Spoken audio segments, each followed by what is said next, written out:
Oh, Baiju isn't in his shop. Oh, you're looking for Dr. Baiju.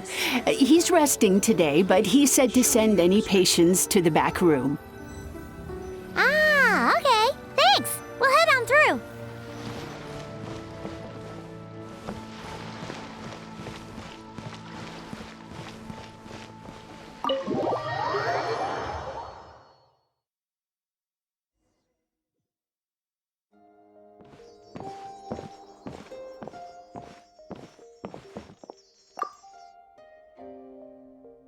Traveler, Paimon, welcome. What can I do for you? It's the Traveler. He looks absolutely beat these days.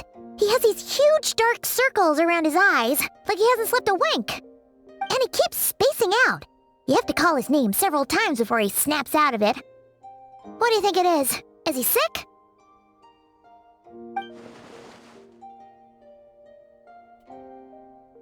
Very peculiar. In all the time we've been acquainted, this is the first time you've come to me with a health complaint. Come, let me take a look at you.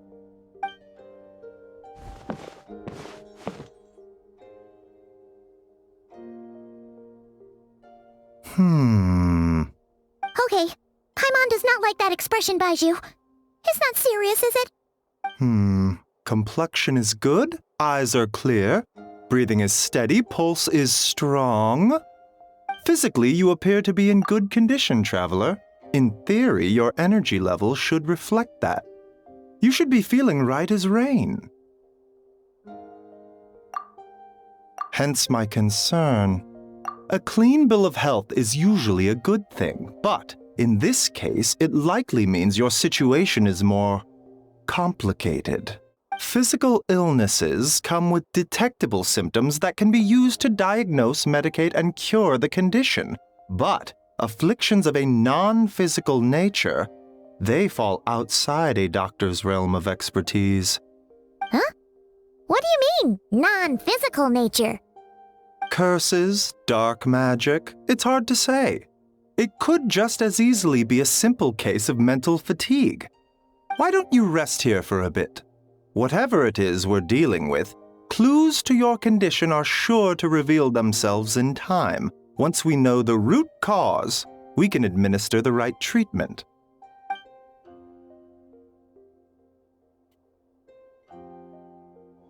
In the meantime, Changsheng and I will review the relevant literature for afflictions that present with mental fatigue.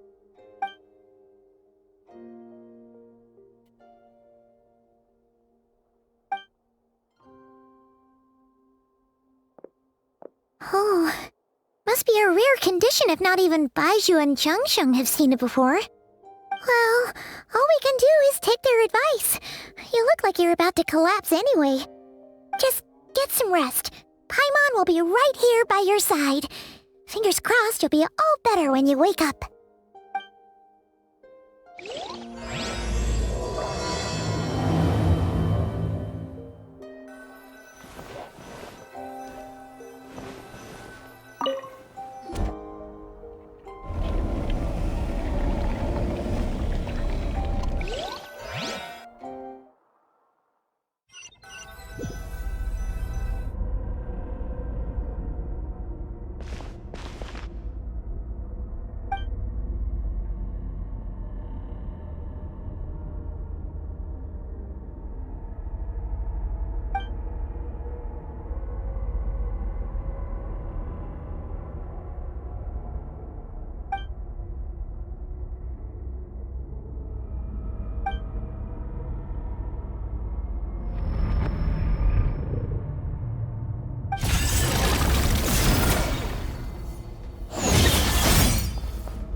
Traveler! Traveler! Right.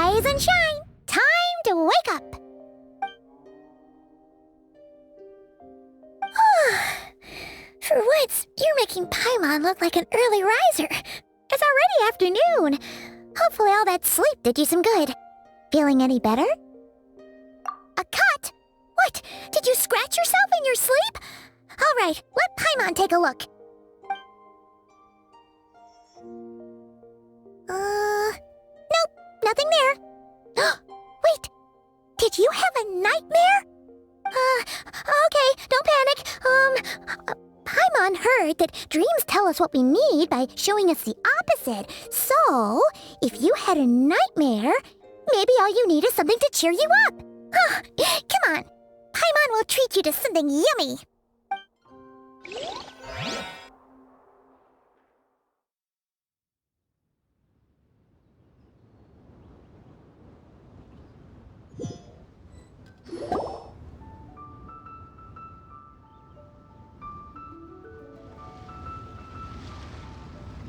What? So, in this dream, you were trapped in a weird place with thick fog everywhere, and then a spike came out of nowhere and stabbed you in the back? Oh. Okay, well, that's a new one. Are you sure it was a dream? 'Cause from the way you describe it, it sounds like you were really there. But then again, you woke up right where you went to bed.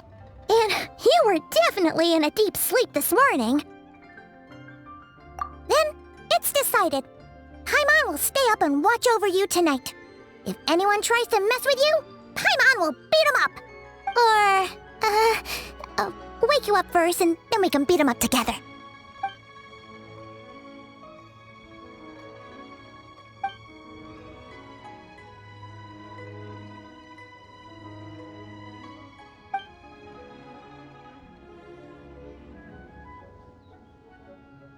Something is missing. Did you just say something? The flesh remains whole, but the soul is incomplete. Left unresolved, the mind will wither away along with it. Ah! What the? Wait! Paimon remembers you! Your child's master! Skirk?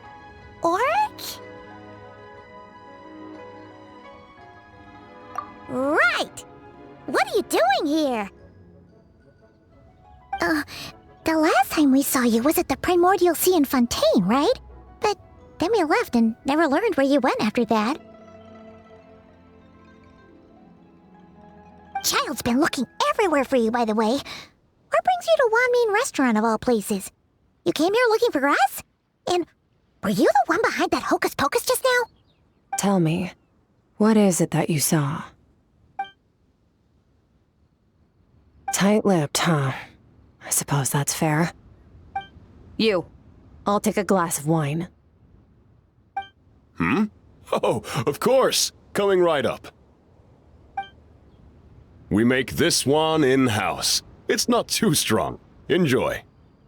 Chef Mao, I'll take a grilled tigerfish over here. Coming right up.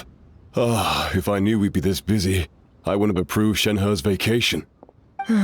At the end of the day, what happens to you is of little consequence to me. I'm not here to try and win you over. Trust me or not, the choice is yours. If you want my help, now's the time to speak up. You have until I finish my drink. I was investigating an abyssal disturbance in the area and happened to notice you. Part of your soul is damaged, and the wound bears traces of abyssal corrosion. Need I say more? Neither of those things sound good.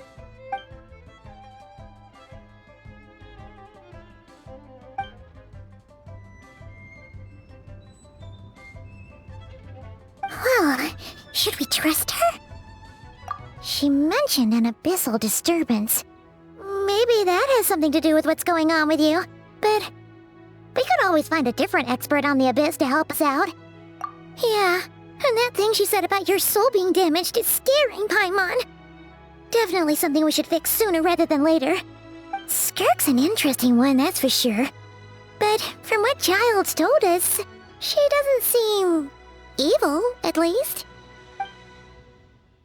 1, 2, 7, 10. That'll do. Well, have you made up your mind?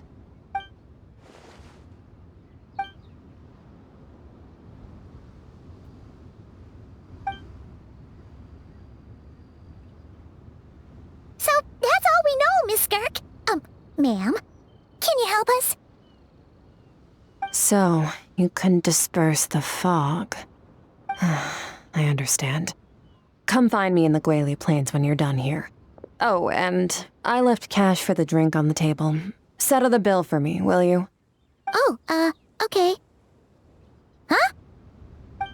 She disappeared!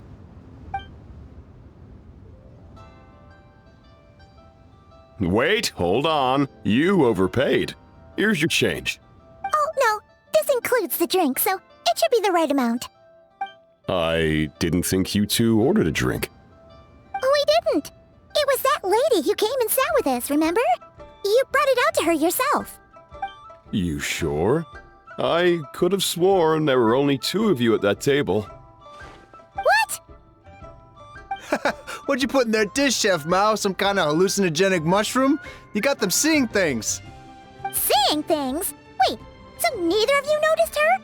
Young lady? About this tall, wearing a purple dress? She ordered a glass of wine!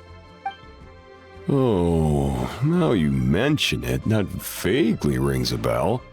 And it looks like I did open the wine jar, so it must have just slipped my mind. In any case, that settles your bill. Come again soon. Coming! Okay, what was going on there? It's like they didn't remember Skirk being there at all. Even Paimon was half convinced we hallucinated the whole thing.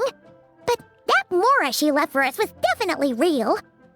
Oh, this whole situation is giving Paimon the creeps. But anyway, she told us to head to the Gwaley Plains, right? Let's not keep her waiting.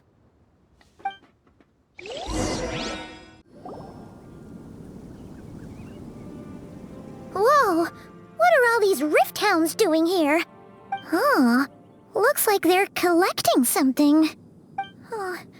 Let's go check it out. Right!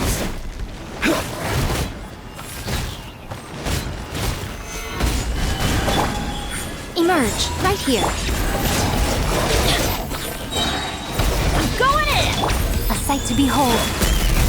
I will have order.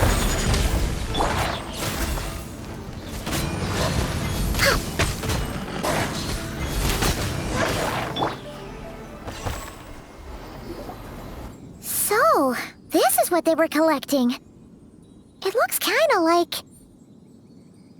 Yeah... What is going on here? From the moment they are born, all beings with great power have an impact on this world. Even if their body is sundered and their soul extinguished, their influence remains. Gods are the most common example of that. The remnants of gods who fell thousands of years ago remain buried deep within the earth, carrying within them a warped will and a dark curse. Together, these remnants form what you call God remains. And it appears that some of those sealed here were dug up and removed. There are traces left, but they're fading fast. What are you doing? Nothing! Just wanted to make sure you were... real? She's definitely not a ghost traveler. Paimon poked her, and she's solid. Your life hangs in the balance, and that's what you're fixated on? Strange set of priorities. It was just a trick to avoid being perceived. If someone notices me, those memories are erased. Simple as that. Unlike you, I have no desire to establish a connection with the world. The weak and the lowly have no right to remember me. They're lucky they only have a few missing memories to show for it. Now, can we please get back on track? Okay. Where were we? Right. The God remains. So, basically, there's now less of them here than there used to be, right? Isn't that a good thing? In our experience, God remains are 100% bad news. A lot of terrible things have happened because of them. Maybe it's a good thing by human standards, but power doesn't come from nothing, and it doesn't just disappear for no reason. The remains aren't just gone. They were taken. Very clever, traveler. You aren't the only one who had something taken from you. There are victims like you everywhere. The only difference being, you can speak, and the remains cannot. so it went unnoticed. Something similar happened in Sumeru. Within the span of one night, countless consecrated beasts were slaughtered, and a large amount of the god remains buried in the desert went missing. Of course, god remains are just one of the targets. The culprit is chipping away at sources of power all over this world, including the Stella Fortuna above. Wait, you mean the stars? 42 of them have died out in the past few months alone. In Conria, people believed that powerful individuals have corresponding Stella Fortuna. Even should that individual fall, their Stella Fortuna would not disappear, but gradually evolve into a new constellation. Yet now, stars are disappearing from the skies entirely, and it's not hard to deduce what's happening to the power they contain. Something has been leeching power from this world like a parasite steals nutrients from a host. And now, it's no longer satisfied with the remains of the dead. It wants you. This time, it only took a fragment of your soul. But next time, there's no telling how far it could go. No one knows. All I know for certain is this. Getting back what you lost will not be easy. Considering how much power this entity has stolen, it must be a god-level being by now at least. But that's not the real concern. Souls are fragile things, and yours could easily be crushed if you go up against it. So you're gonna help us, right? We're going to help each other. You are my ticket to uncovering this thing's true identity. Well, great! You seem super strong and you know a lot about the Abyss, so Paimon will take it. Don't get all mushy on me. All I'm doing is helping you get back to normal after a sudden crisis. And I should warn you, getting mixed up with me can have unforeseen consequences. We're on very different journeys.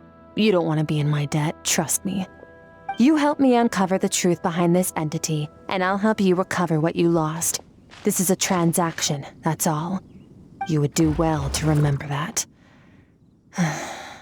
Now, come along. Yeesh!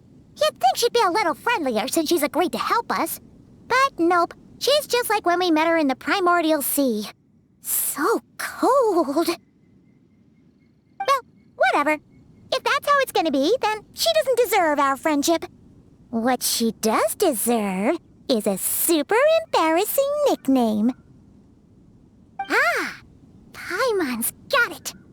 Frosty the Lavender Melon! Serves that Ice Queen right! Anyway, the important thing is that we get that piece of your soul back. So, let's follow her and see what sort of plan she's got.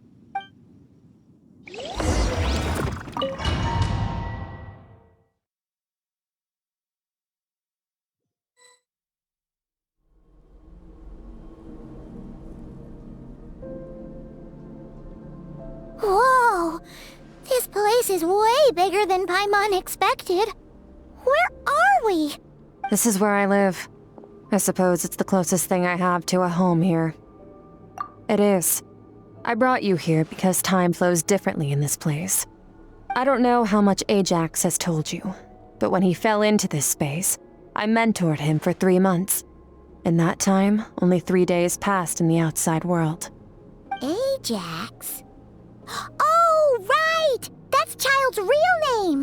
Yeah, Paimon remembers him mentioning something like that. So, a month here is equivalent to 1 day in the outside world? That should mean we're safe from that power-hungry soul snatcher for now, right? Yes, well, I didn't bring you here just to show you around. In the outside world, the Traveler could be attacked at any moment. But coming here has bought us quite a bit of time. Now, we just need to figure out how to investigate that place you saw. The one full of fog. Both your description and the abyssal disturbance I felt point to that space having some connection to the Abyss. It could even be a domain similar to this one. The thief who stole that fragment of your soul is hiding there. But the Abyss is a chaotic and turbulent place. If we want to pinpoint their location, we need to see what that space looks like without the fog. Abyssal power can grant a special form of sight. Have you ever wielded abyssal power before? Okay. Do you plan to learn? That tracks. All the information you have suggests the Abyss is something sinister, and that abyssal power is a wild and dangerous force that always spells disaster. And you're saying that's not true? Depends on your perspective. Floods and hurricanes take countless lives too. But if one day you gain the power to control them, what was once a calamity is now just another tool in your arsenal. I'll respect your opinion, though. Just means we have to turn to the second best option. A little abyss crystal that contains my power. Wear it on your head, and we'll be able to perform dream mirroring when we fall asleep. Dream mirroring? It means experiencing whatever the other person is dreaming. Everything they see, think, and feel. Since you haven't studied the art of using abyssal power, and have no plans to jump in the deep end right now, I'll have to do the investigating for you. With dream mirroring, every time you slip into a deep sleep, I'll see with my own eyes whatever scene plays out in your mind. Then, I can guide you through the dream environment, and we'll take back what was stolen from you. Huh. You make it sound so simple. Tough to say. This is an unprecedented situation for both of us. Even assuming we do manage to find where this entity is hiding, like I said, getting your soul fragment back won't be easy. To play it safe, I need to give you some special training first. Wait, you're gonna teach him some of your martial arts? Does that mean the next time we see Child, we have to treat him like our senior? Do as you want. For my part, I don't see you as my disciples. You're already a pretty good fighter. All I'm planning to do is build on your current skills and train you for the specific scenarios that I think we might face. But that's enough talk. If you're ready to do this, then come with me. Time might be more lenient here, but that's no excuse to waste it. Oh, she moves fast. Paimon can hardly keep up with her. So, special training, huh? Kind of a rare opportunity. With your skills, there's not a lot of people qualified to train you. The last time something like this happened was probably anti-Raiden Shogun training, right? Oh, feels like a lifetime ago. Skirk seems pretty strong too, though. Remember how she said that the all-devouring narwhal was just her master's pet? Maybe we really will learn something here.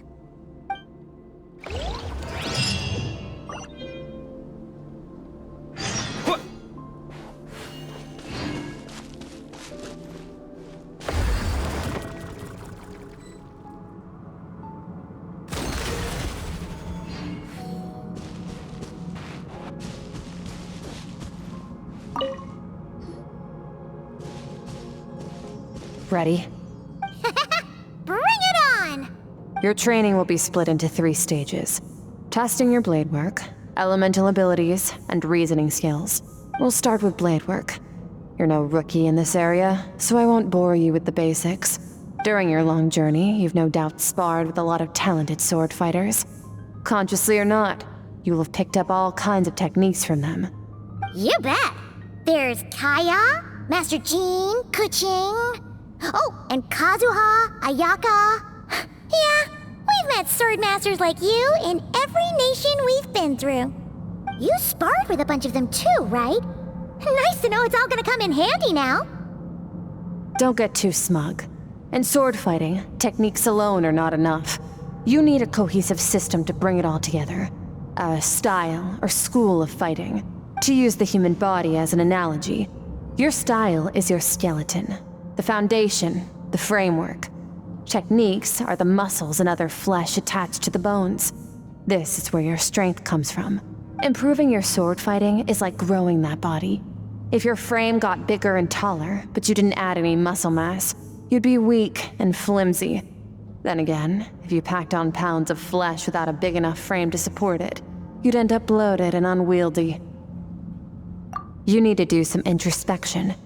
Take a good, hard look at your past experiences and figure out which parts of what you've learned are just techniques and which parts can be used to form your own system of blade work. Only then will you get the full utility out of all your thoughts and observations along the way. Only then will every strike you deliver make perfect sense. Wait, is that it? Paimon thought you were gonna teach him some cool new moves. Like when you went swoosh and opened a tunnel to another place. One day, you'll reach a new level of power where you realize that even that's as basic a trick as any other. But right now, our sword styles are so wildly different that teaching you mere techniques is pointless. There are no shortcuts in the pursuit of power. Failure is your best teacher, and rigor is your coursework. That's all I have to say. Time to make a start. Train until you're satisfied with yourself. Now focus. Destroy the crystal columns as swiftly as you can.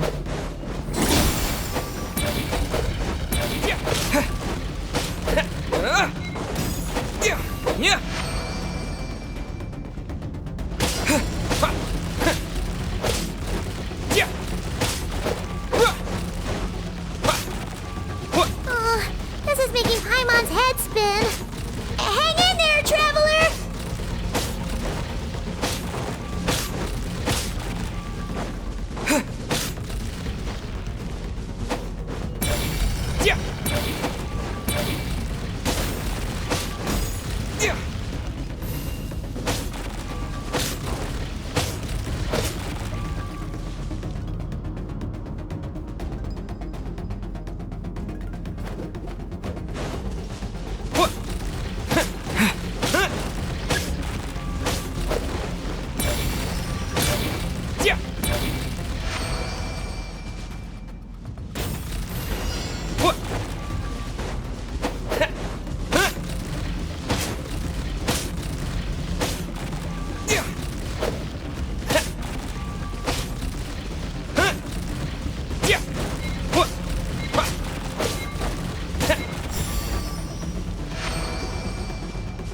Stay calm.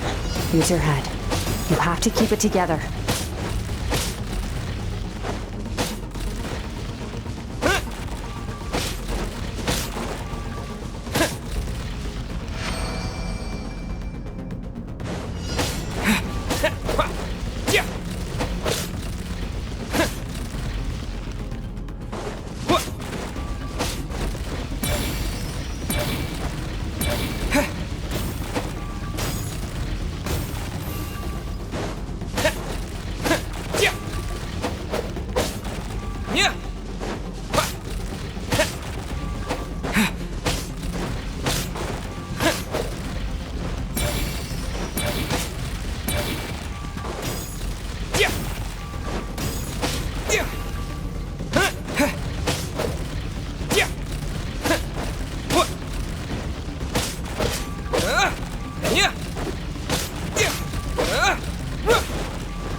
This moment will be frozen in time.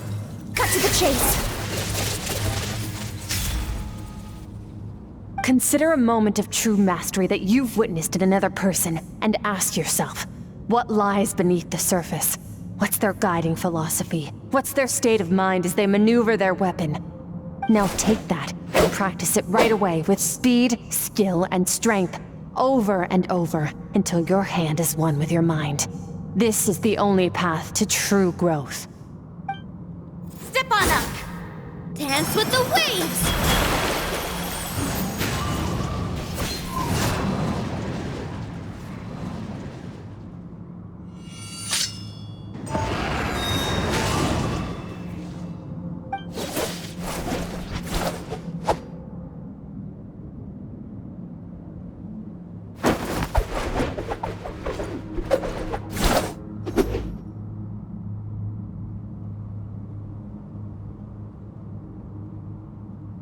If you start to tire, empty your mind, but do not stop. Stay in that frame of mind as you keep up the fight. Get rid of all redundant movements. Imagine your sword is an extension of your own body. Wield it just as you wield your arms, hands, and fingers. 'Twas on a deserted, moonlit night that the hero approached the vile dragon's limpid lair. Ring cutter! Feathers fleeting wet, the white heron treads water, a sight without flaw. Master of Inazuma Kamisato art Tachijutsu.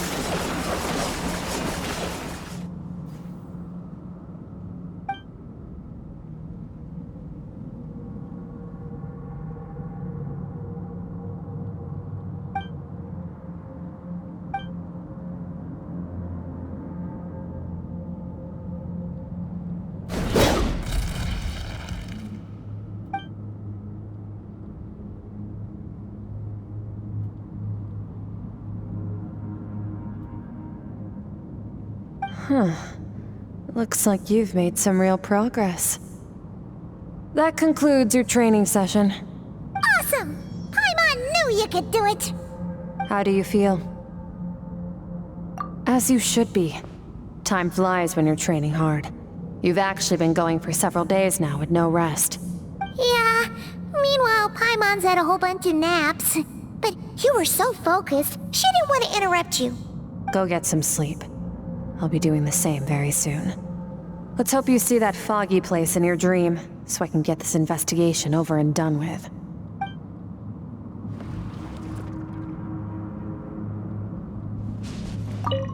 Sometimes, you have to practice a single movement 1,000,000, maybe 10,000,000 times, before the breakthrough moment comes.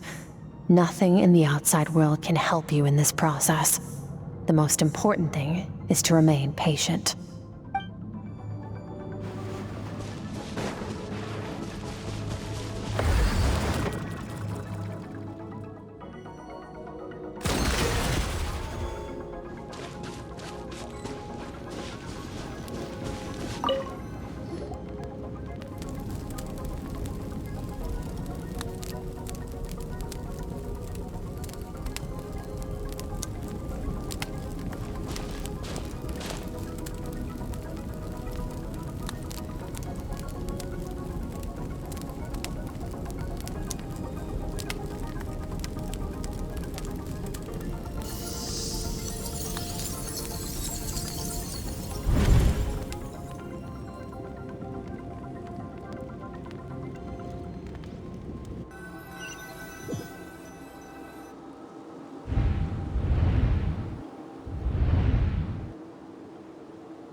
Skirk, why are you skipping classes again? We've talked about this.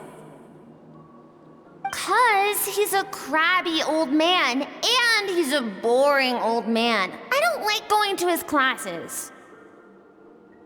Excuse me!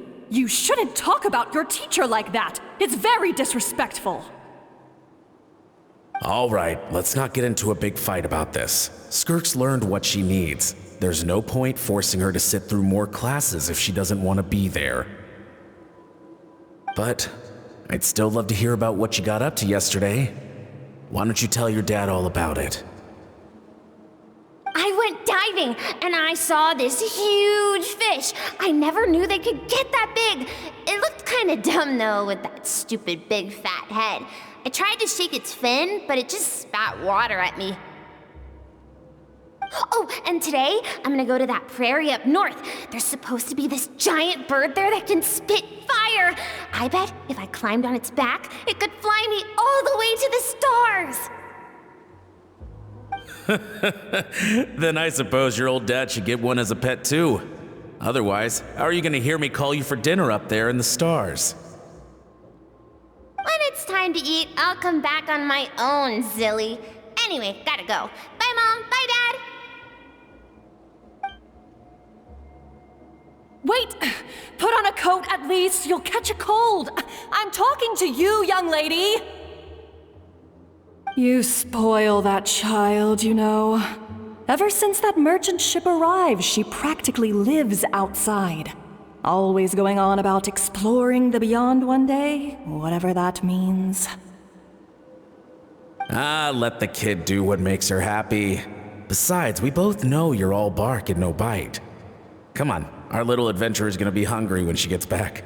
Let's get started on dinner.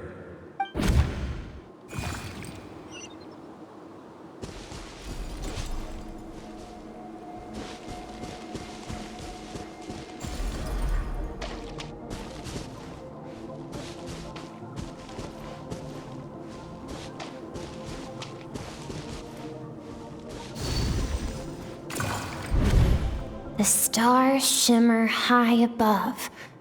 But what lies beyond the stars? Mountains as far as the eye can see? An endless snowy plain? Or maybe buildings taller than the sky, like the people from the merchant ship said? I can't be the only one asking these questions. The universe is fascinating. If only I could meet some other people like me. We could set sail together and explore every corner of the world. I'm sick of being a kid. There's so many amazing things out there, and I'm ready to see them all. But for now, I'm starving. Better get back.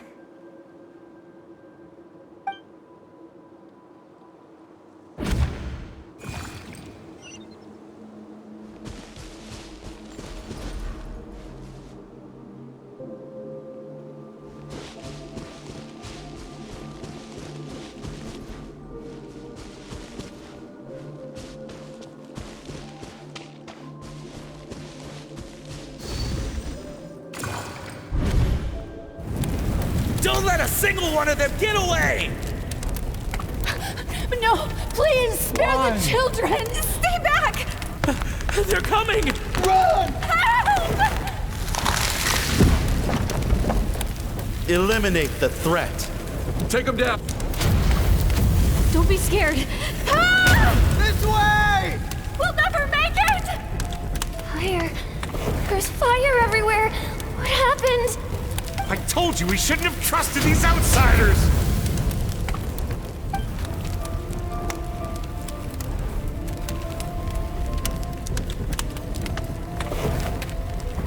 Why are you doing this?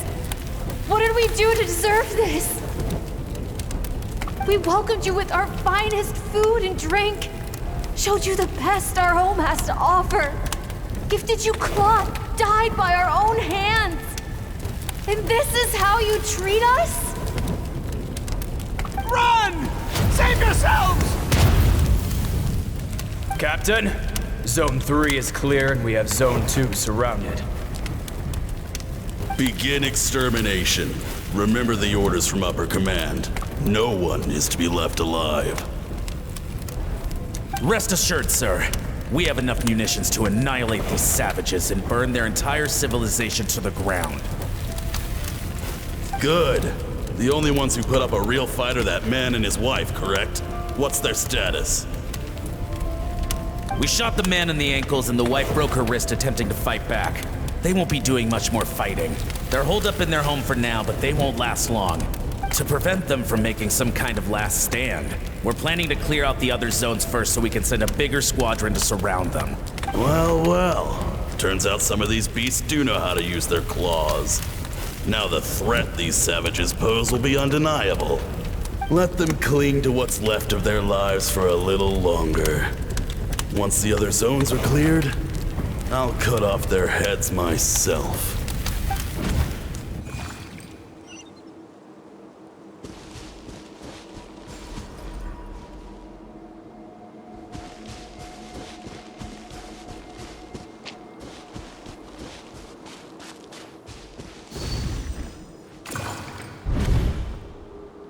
Dad?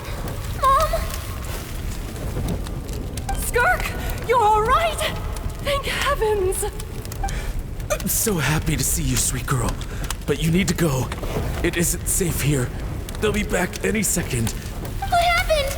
You're bleeding a lot. Dad?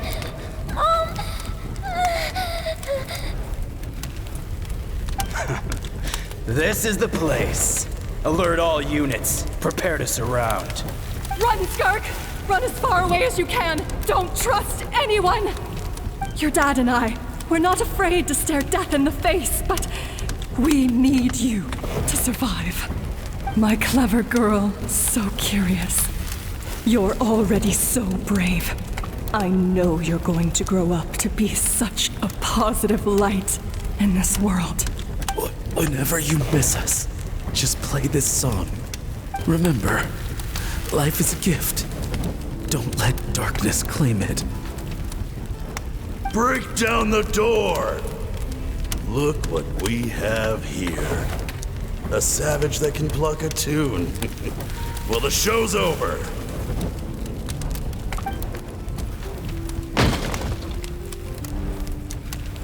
You! Stop singing! Shut it! I said shut it or I'll make you! Fine. Have it your way!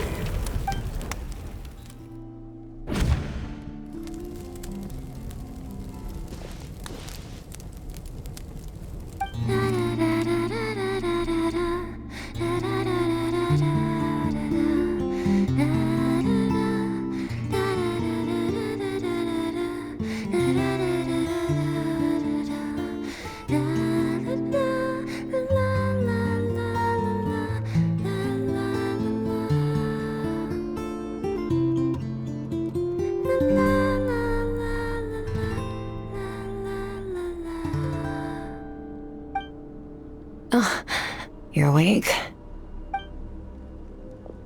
I found a few clues while you were asleep, but it's only a start. Now, time for the second stage of your training. This time, the focus is elemental energy. Come find me when you're ready to begin.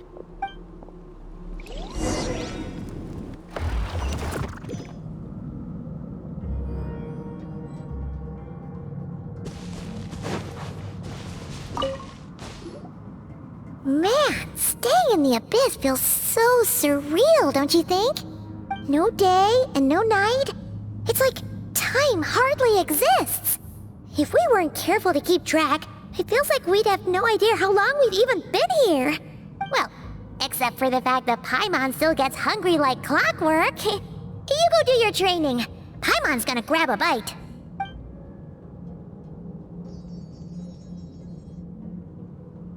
The way I see it, the pursuit of power is divided into 3 stages. The first is mastering the use of standard weapons.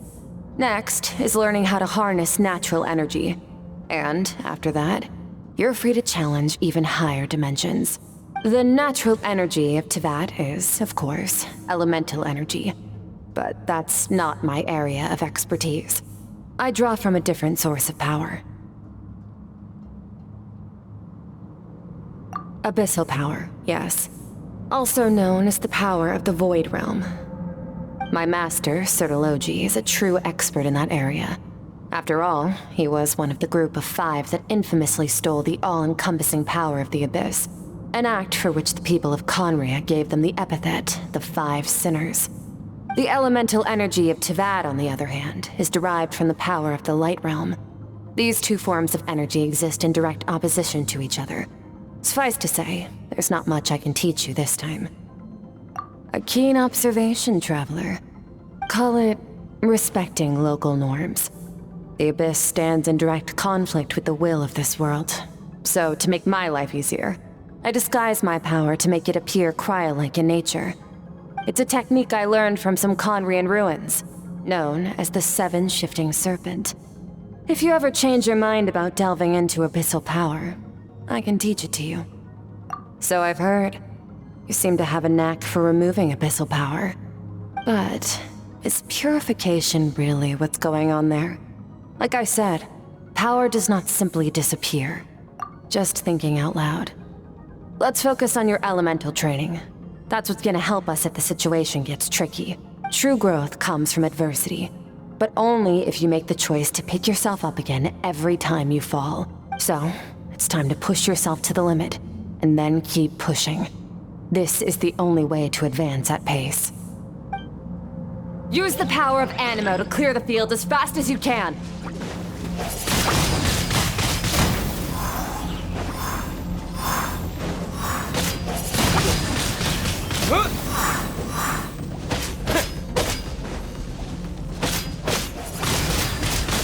Wind blade!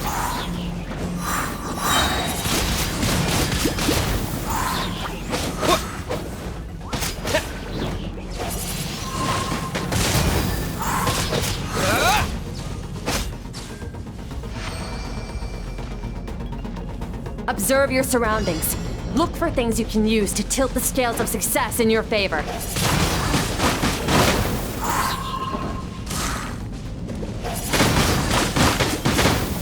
Disappear!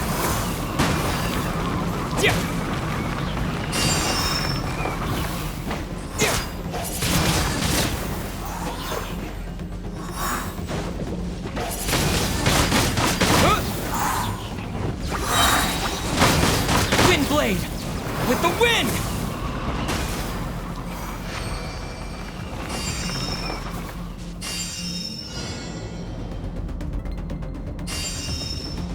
Use the power of Hydro to destroy the spikes.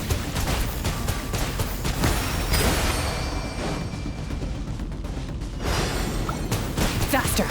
Don't give them a chance to strike you. You need to be quicker than you were in your dream. You can't afford another injury like that.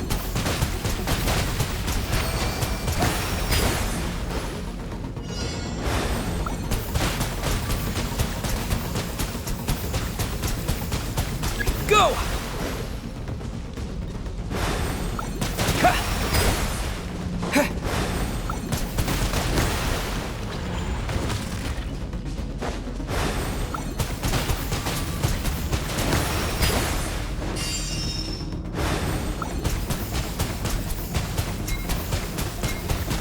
Go!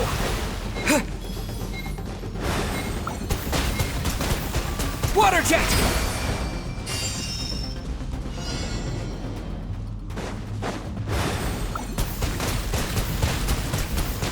Go!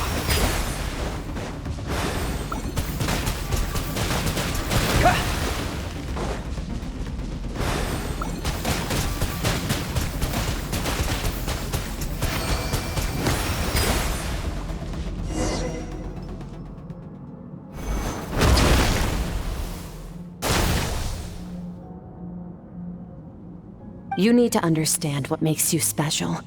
The ability to wield elemental energy without a vision and switch between the elements at will. It means your aspirations need no approval from the gods. Your power is not bound by the rules of this world, so be bold. Do not be afraid to chart your own path.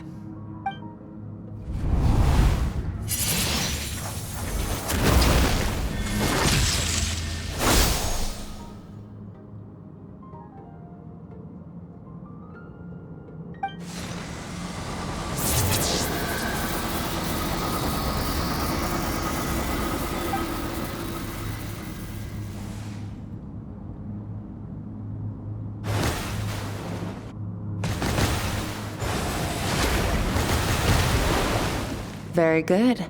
It seems you've reached a deeper level of connection with the elements. Long enough for you to lose yourself in your training, which is a good sign. Relentless practice with the elements has drained all your strength, but it's also what allowed you to make progress. Get some rest. When you wake up, we'll proceed to the final stage of your training.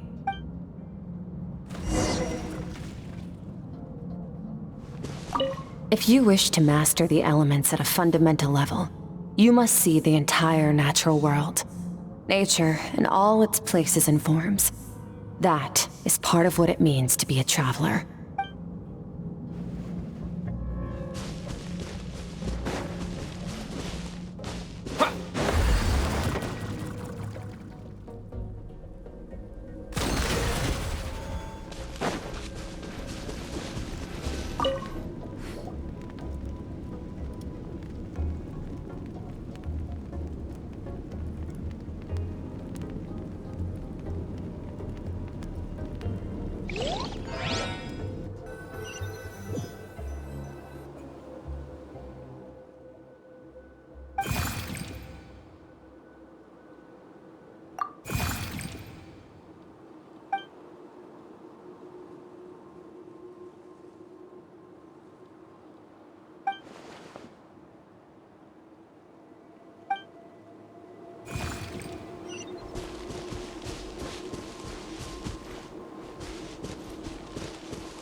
What is the secret to power?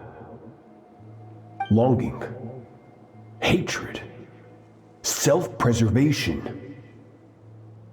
No, it is fear. The fear of losing those you love. The fear of watching your home burn. Fear of loneliness. Fear of death. Fear is the source of evolution. It forces humanity to adapt to their environment and overcome hardship.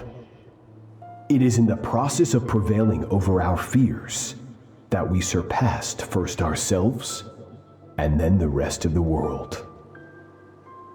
That fear is now part of you. It calls on you to evolve. And it is time to answer.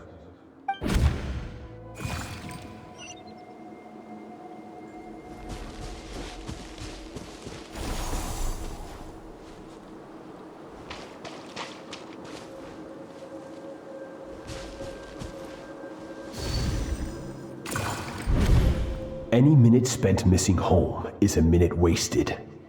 Practice your sword work instead. Do not make me tell you twice. But, Master, I can barely lift the sword anymore. If I keep going, I feel like my wrist is going to break. So it has not broken yet. Then pick up your sword and keep practicing until it breaks. I want to hear the cracking and splintering of bone. After all, bones can always be reset.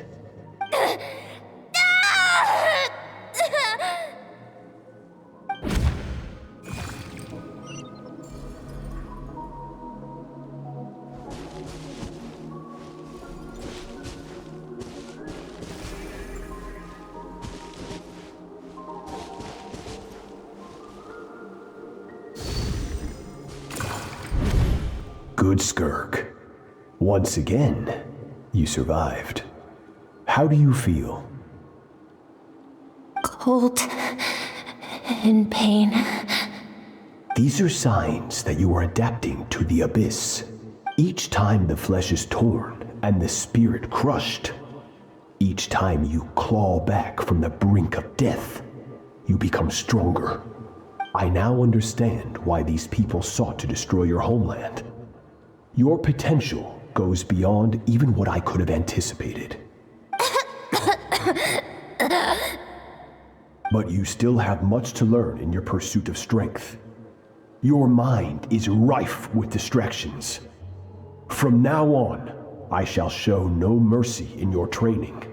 You must learn to shut out all the pointless emotion, crush the self that makes you weak, and become master over your physical form. Get up, Skirk. Wipe the blood off your face. Cut away the rotten parts of your flesh. And mend what is broken. Then take up your sword. Yes, Master.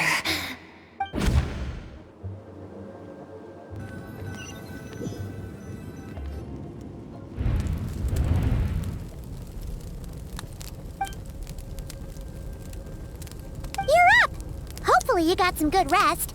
Skirk said to tell you that she's ready to start the final stage of your training whenever you are. So, want to head over now? Or did you want to wait a little?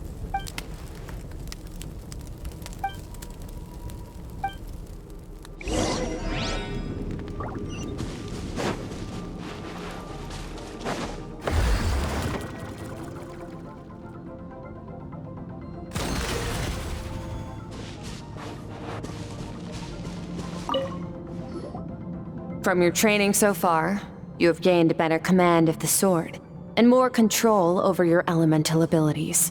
That's only part of it. Experience is the real teacher. Your journey, the friends you have made, the dangers you have faced. These have taught you more than I ever could. Now, it's time to focus on how you react under pressure. You must be able to think rationally, even in unpredictable combat situations. To simulate this, I'm going to attack, and you're going to block. Ready? Not bad.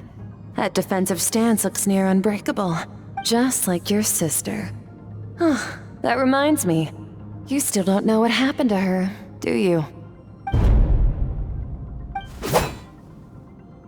Hey, no fair! That's cheating! You think every opponent has the same moral code as you? You can denounce their deplorable methods all you want, but only if you live to tell the tale. The dead don't get to complain. Strong emotions will always arise in combat. Anxiety, anger, fear. But a true warrior is never at their whim. Only when you are free from the influence of emotion can you make the right choice, no matter the situation. How amusing. Almost sounds like you think you know me, but you don't. You can choose your own path. We are not the same. Let's begin. Try to use reason over emotion. Make the most rational and advantageous decision in any given moment. This is your final training session. Look alive. Same drill as before, but this time I'm going to interfere. Hold your focus.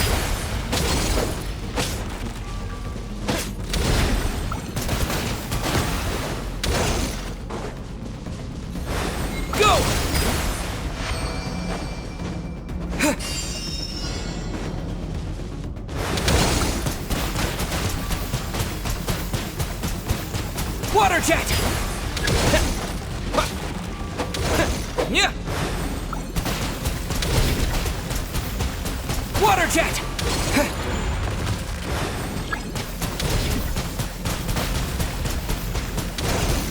Water jet!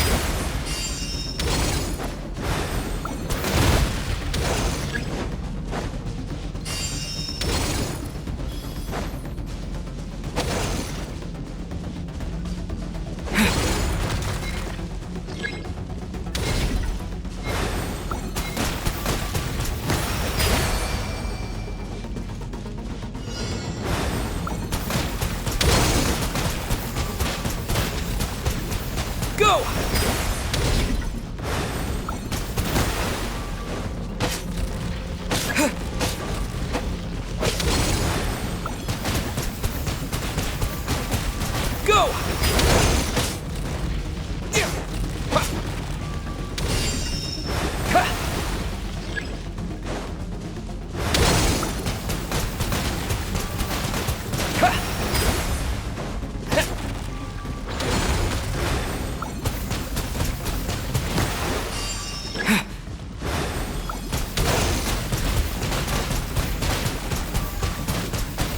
Go! Not bad. Better than I expected.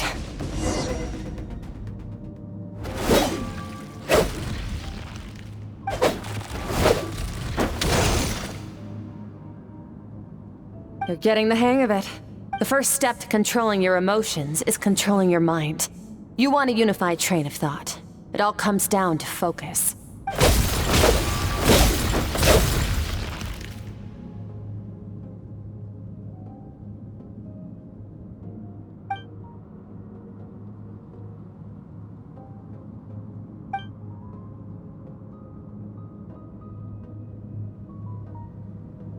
Your mind is rife with distractions. From now on, I shall show no mercy in your training. You must learn to shut out all the pointless emotion. Crush the self that makes you weak and become master over your physical form.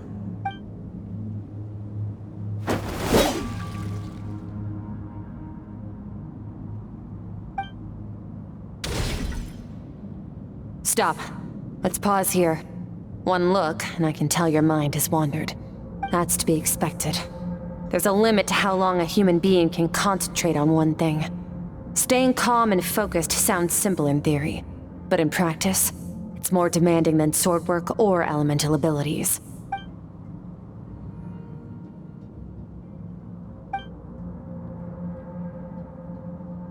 Get some rest. No point training further if you're already dead on your feet. Like I said at the beginning, the only goal of this training is for you to reach a point that you're satisfied with. You managed to push past your limits, which is a good start. You can be proud of that and sleep well knowing that you've earned it.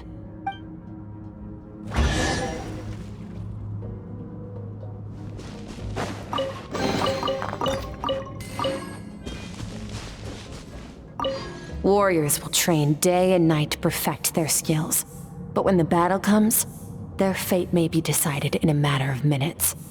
One mistake, one moment of hesitation, and just like that, all their blood, sweat, and tears were for nothing. You need to push yourself to perfection, or you might not even live to regret it.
Skirk is amazing.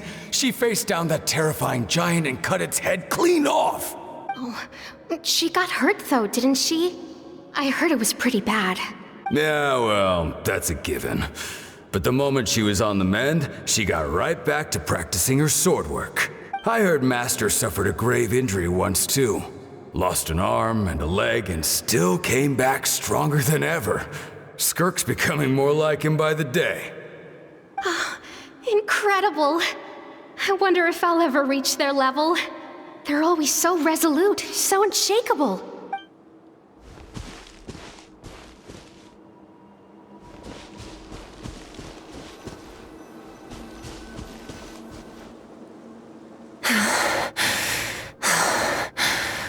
Pathetic. You're not even trying. You're so much weaker than you think. Skirk, have you become a positive light in this world?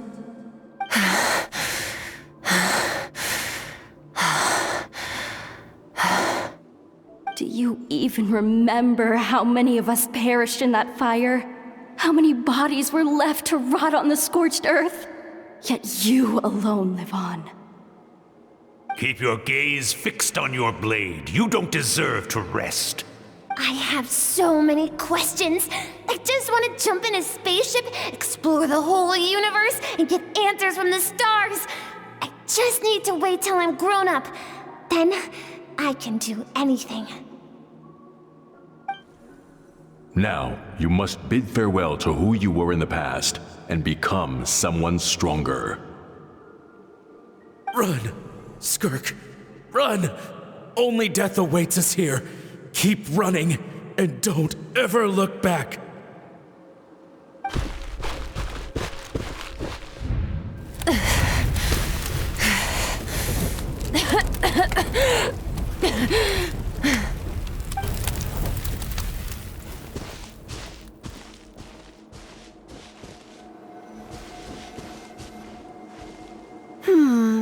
Let's see here.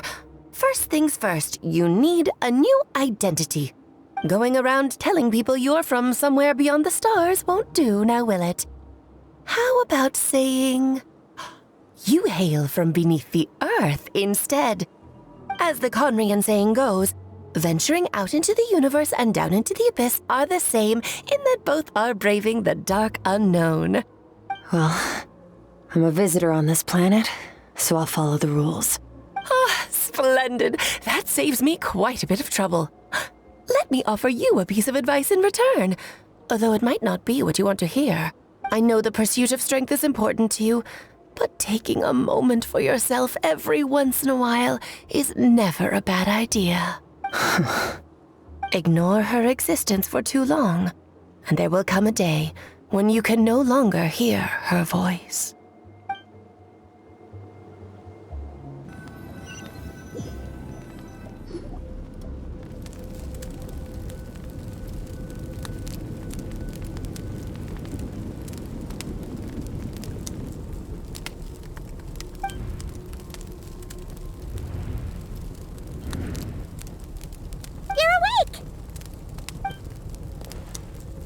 You must be starving, right?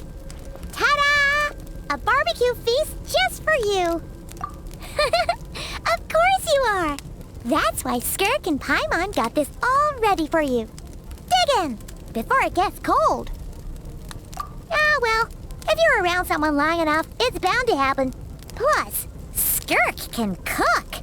So, Paimon decided she can forget the whole Ice Queen thing. Paimon's not one to hold a grudge. Here's an idea. Let's save the chit-chat until after the meal.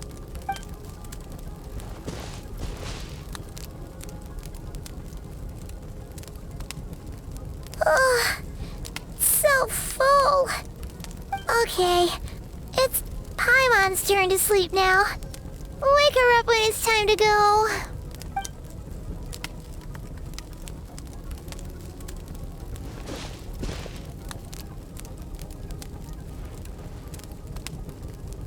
I have good news.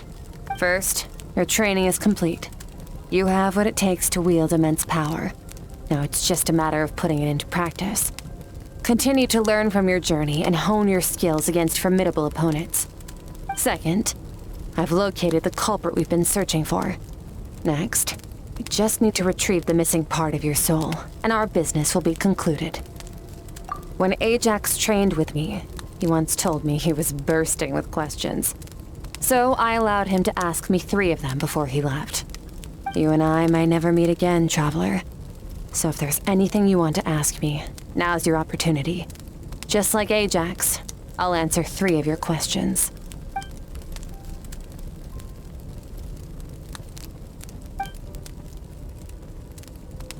Okay, not the angle I was expecting. What makes you ask that?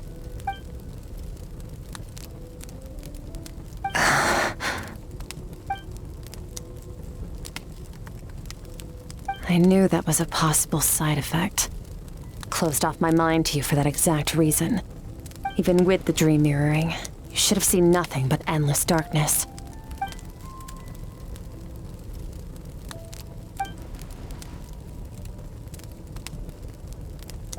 Whatever. Must have been a flaw in my execution. I shouldn't be too surprised. Due to some recent circumstances, my self-control has been lacking as of late. Since you've seen what you've seen, there's no reason to hide the truth. All I ask is that you keep it a secret. No, I'm not from Tevat. I'm from a different planet. And there was a time when I journeyed through the stars. A lot like you in some ways. No, we're different in that respect. You're influencing the fate of this world. But me, I'm just passing through. Several hundred years ago, my master, Sertologi, opened the border between worlds and sent me here. But this is not my home. And one day, I'll return to the vast unknown of space. So, there you have it. On to your second question.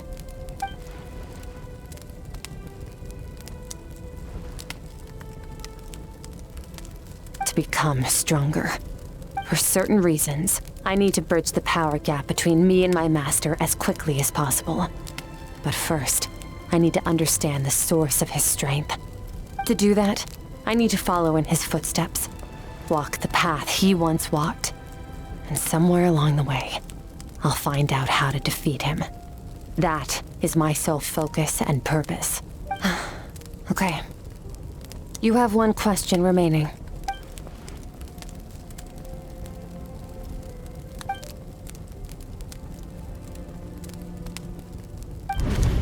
You make it sound so easy. Ever since the incident I experienced there, I've never stopped searching for Master Skirk and that unknown abyss. But it's been years now, and I've still found nothing. Well, your last question? Ajax. His situation is different than yours. Before you ever crossed paths with me, you'd already encountered many formidable people, studied their techniques, and developed your own skill set. So, during your training, all I had to do was build upon that foundation. But Ajax was so young when he came to me. A complete blank canvas. Children can't help but imitate their role models. In the long run, that would only hinder his growth. Once Ajax has enough strength in his own right, I will allow us to meet again. Until then, let that motivate him to reach his full potential.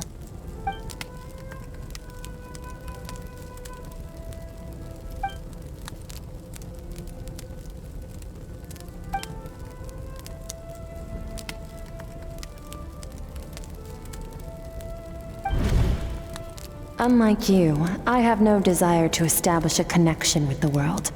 The weak and the lowly have no right to remember me. They're lucky they only have a few missing memories to show for it.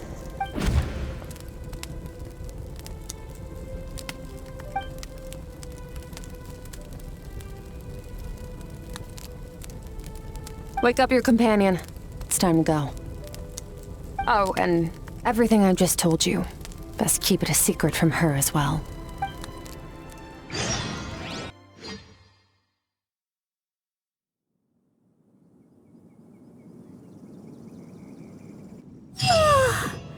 Time to go.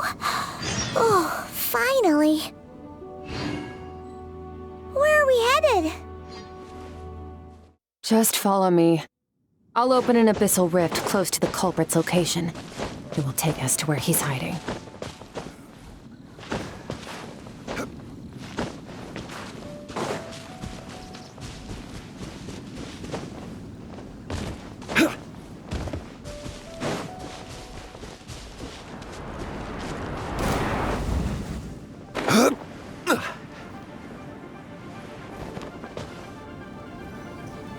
Wait, this is near the chasm, right? Yes. If we enter from here, we'll be able to reach that place from your dream. You have some experience with abyssal domains by now, but still, this is someone else's territory. Best to proceed with caution. Don't worry, Paimon's an expert at hiding behind other people for safety.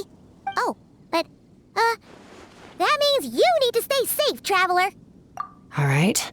Remember your training. Time to put it to use.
gonna float behind you.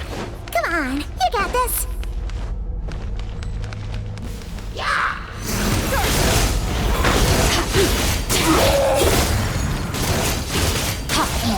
Hey, what are you two doing here?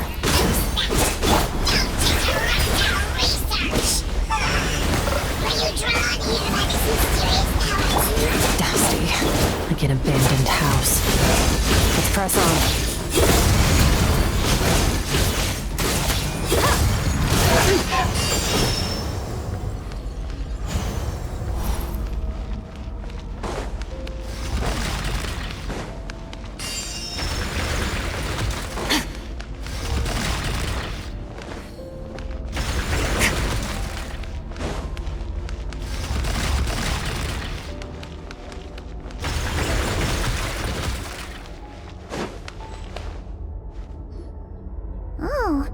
Looks like this is a dead end.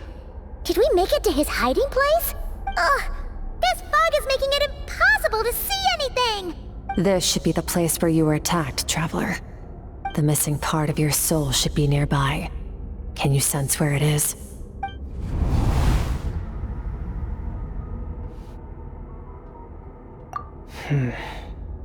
Our opponent must have covered his tracks just in case. Otherwise, you should have sensed it much more strongly. Hold on! Look! The spikes are back! Stay calm. Let's hold back a little. Give our enemy some wiggle room so we can see what we're dealing with. If you're too reckless, you might be playing right into his hands. Our enemy took part of your soul for a reason. It's likely he integrated it into his attack somehow.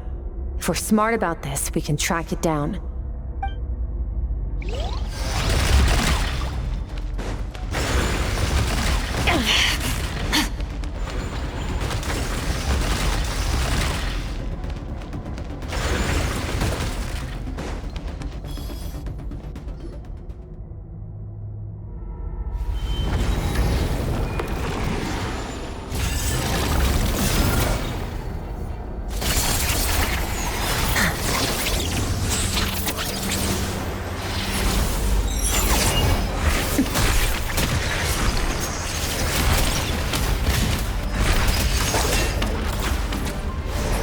From the start, the attacks have been focused on me.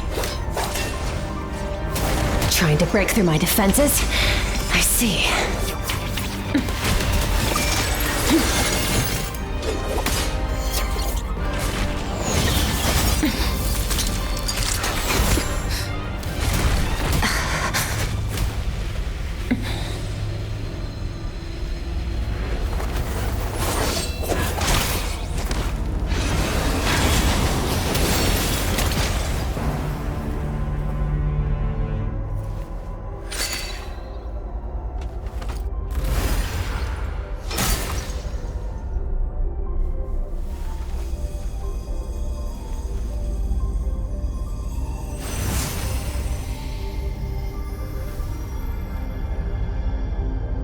There.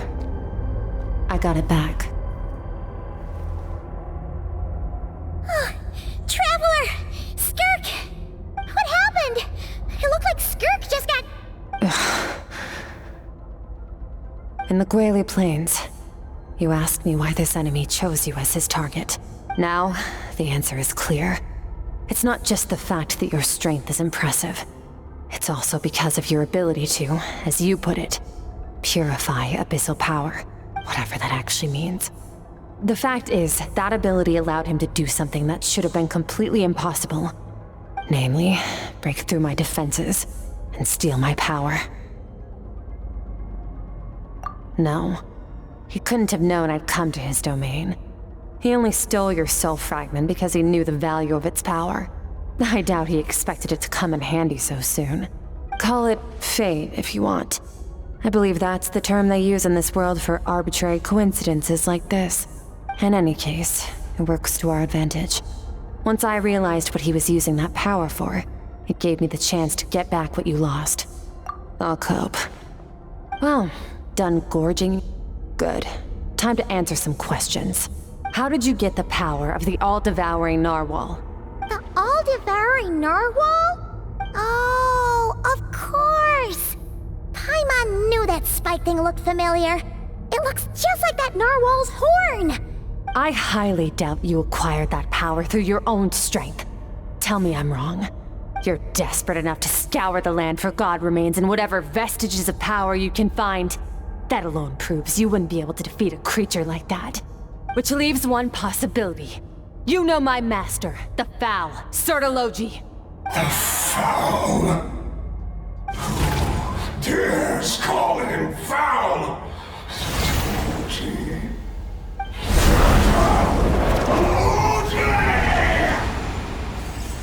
What's wrong? Bit off more power than you can chew? You're struggling to hold a basic conversation. Just a little longer. I'm still...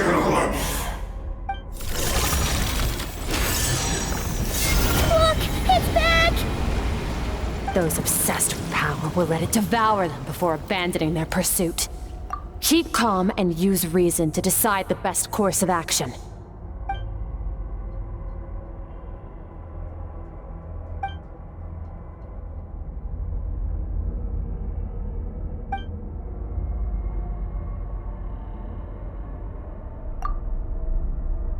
Wise decision. Final victory doesn't always come after a single battle. You've got your soul fragment back, so we both got what we came for. Let the enemy draw breath while he can. It won't be for long. Get us out of here, Traveler. You'll need to lead the way this time.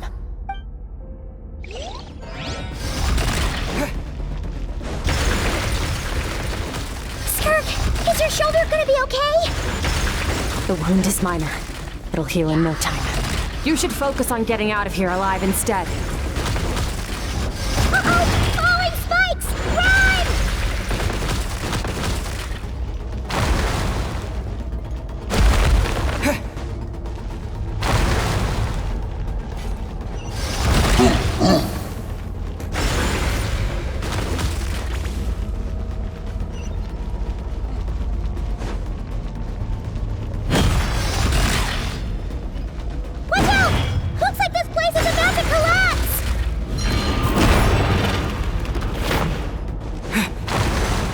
So, this guy's power has something to do with the all-devouring narwhal.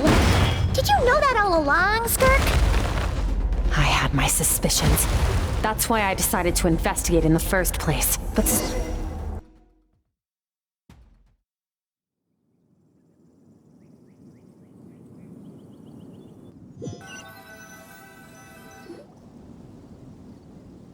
Phew. Oh, we should be safe here, right? I no longer sense his presence. Can't have followed us out of that abyssal domain.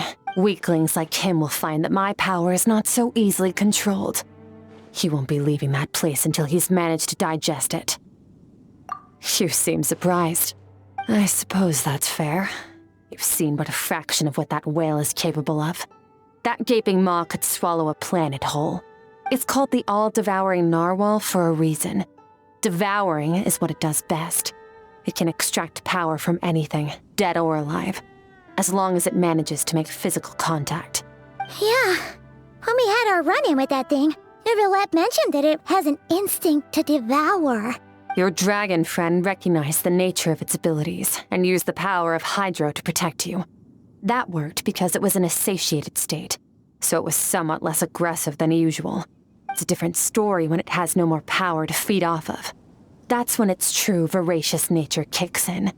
It could devour everything on the planet in that state, which is why I cast it into that void space. But I hadn't counted on there being anyone left on this planet capable of wielding its power. To me, that says he must have encountered the whale a long time ago. Meaning, he must have known my master. Exactly. It told me everything I needed to know. Hence why I said we both got what we came for. And I believe that brings our transaction to an end. Now that you're whole again, you can get back to your own journey. I'll handle the rest of this situation myself. No way! We can't leave now! Something was stolen from you because of us!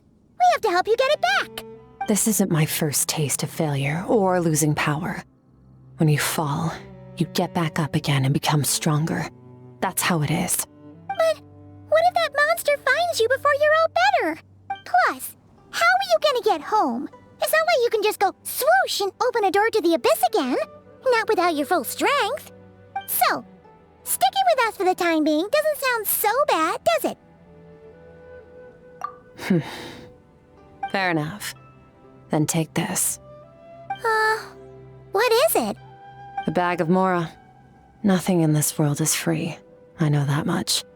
I'll leave the planning to you. Hurry up and decide where to go. We shouldn't linger. We should take Skirk somewhere she can rest. But where?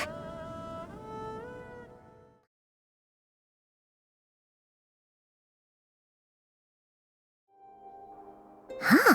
This bag from Skirk has a ton of Mora in it. Does she have a job or something? Wait, no. After what we saw at Wamin Restaurant, that seems impossible. Can you imagine? It would go something like, I'll be collecting my paycheck now, boss. Oh, sure thing. Wait, who are you? Have we met? Can't hold a job if you make everyone forget about you. So, what did she do to get all this Mora? Claimed some buried treasure, took care of a few monsters that were causing trouble. Nothing untoward. It's safe to use. Ah! You heard all that? A sonorous voice like yours is hard to miss. I wouldn't be surprised if the sound of it traveled to the nearest mountaintop. Then, did you by chance happen to hear Paimon's little, joke earlier? You mean when you called me Frosty the Lavender Melon? No, sorry. Paimon totally misspoke just now. She didn't say that at all. It was, a Paimon lookalike. Yeah, she's a piece of work, that one. Always impersonating Paimon and giving people weird nicknames. Okay, fine. The truth is, Paimon didn't like you all that much at the start. But things are different now. You helped the Traveler in a big way, so... What do you say? Friends? Ugh. I noticed there was only one bed. Go ahead and get some rest. Wait, what about you? I don't get tired, and I don't need rest. I'm going to practice my sword work. That should help me regain some strength. But your shoulder... Hey, don't just leave! Whatever. Let her tire herself out. She'll come back eventually. Let's get some sleep, Traveler. That comfy bed is calling, Paimon.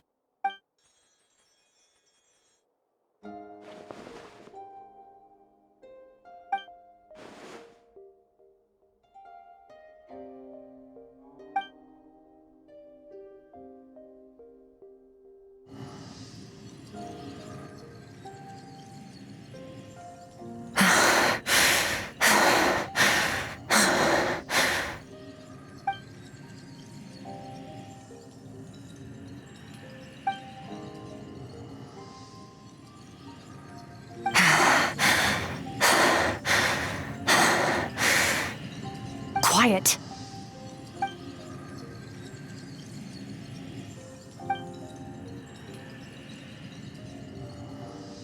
Do you even remember how many of us perished in that fire? How many bodies were left to rot on the scorched earth?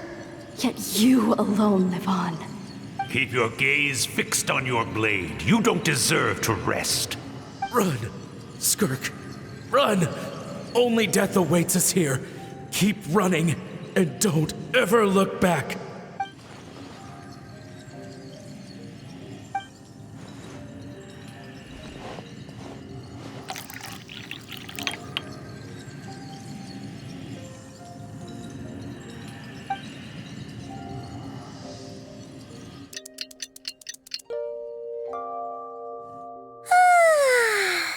Getting an early night's sleep is the best.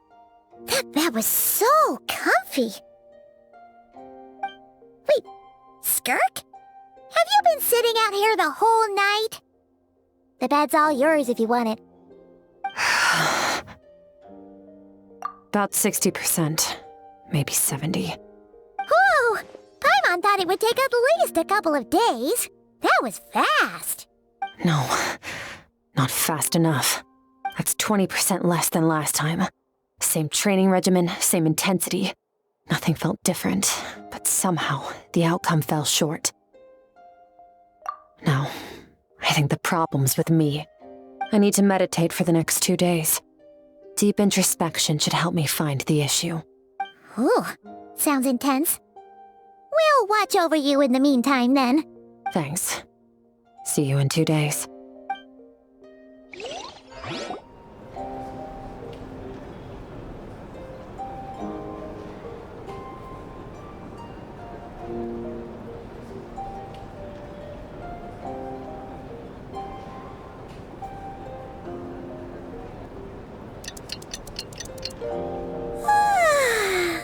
Morning! Skirk is still meditating, huh? It's been 2 days already. Shouldn't she be awake by now? Paimon can't think of anything we can do to help. Oh, wait! Breakfast! That's it! Paimon will go get breakfast! Skirk is gonna be starving when she wakes up. Be right back.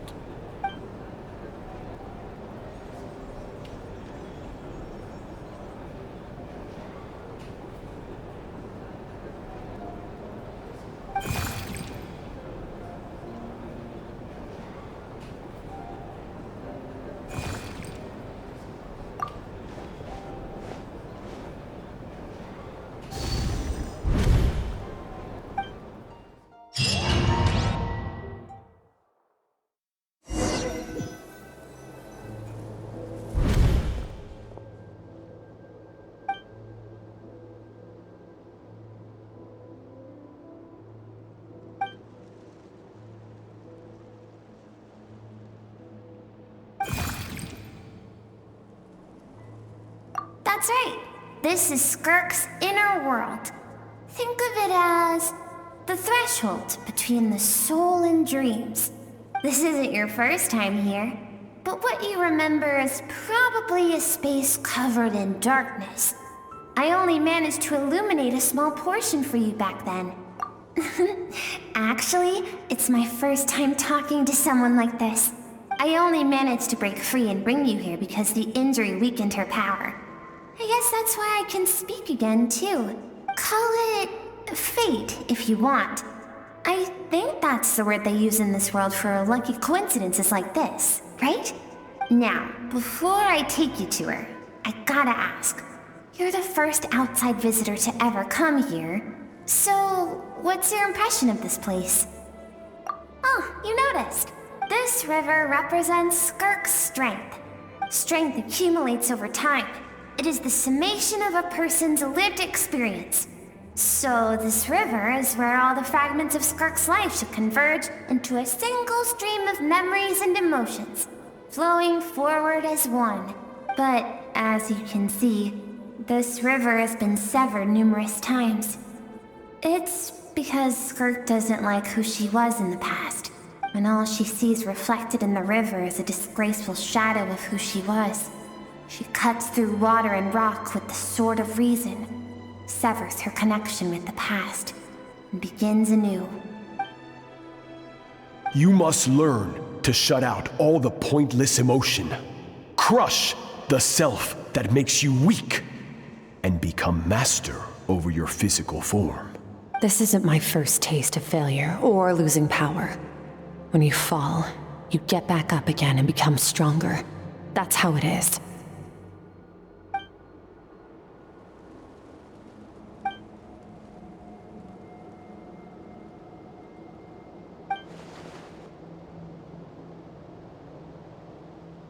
The answer to one mystery invites another question, I see. Let's follow the river upstream. There among the cliffs, among the memories etched into her heart, lies the truth of it all. Soon, you'll understand everything.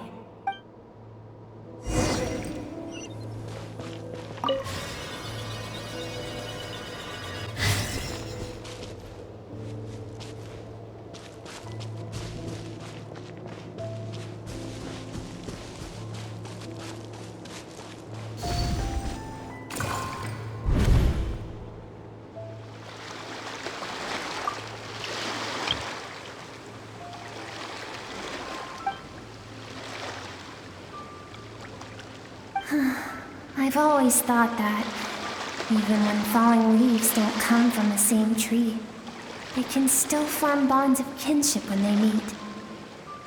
Like meteors, you both made a journey through the stars. Both travelers who have landed on a planet that is not your home. Yet, when she first noticed your presence, although she hesitated for a moment, she still chose to walk away, indifferent as ever.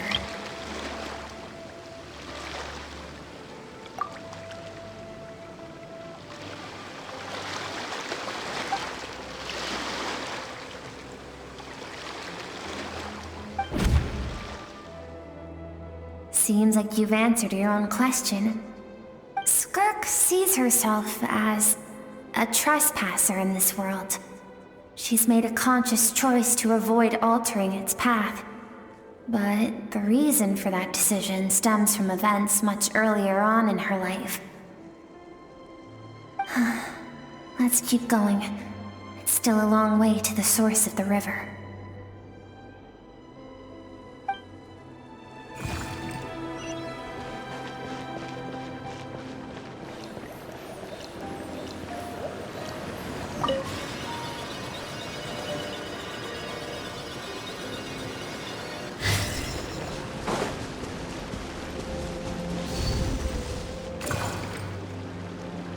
You now have what it takes to wield immense power. From this day forth, I shall teach you no more. No one can become a worthy warrior through imitation alone. I have given you fangs and claws. Now, you must learn to hunt. You wish me to travel the world beyond on my own, Master? Indeed. Make new friends. Embark on your own journey. And piece together a new future from the shattered remnants of your past. We will still have contact through the abyss. But know this. One day, I will take the life you worked so hard to rebuild and reduce it to ashes. Just like the fire that haunts your mind. Why would you do that? I have told you before. Fear is the catalyst for human evolution. You have tasted loss. You have known fear so deep it can be felt in the bones. But as living beings, we all have an instinct to detach from that which harms us. And thus pain dampens over time. And the acrid taste of fear becomes but a distant memory. Yet now, I have bestowed upon you the gift of fear eternal. It will drown you in the nightmare of your childhood, or it shall drive you to defeat me, whatever the cost.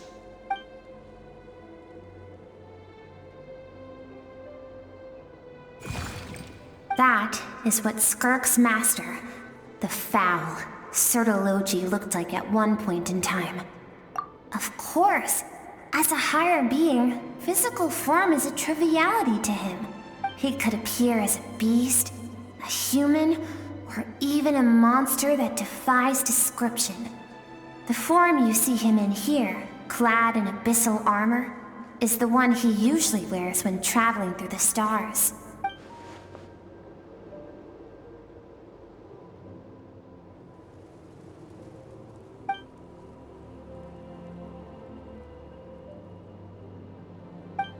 For certain reasons, I need to bridge the power gap between me and my master as quickly as possible. But first, I need to understand the source of his strength. To do that, I need to follow in his footsteps, walk the path he once walked, and somewhere along the way, I'll find out how to defeat him. That is my sole focus and purpose. I'll let you in on a little secret. The real Sertologi is terrifying. The scope of his power is impossible to understand until you experience it firsthand. It is absolute, the power to crush all things. we keep going? Let's see. We're about halfway there.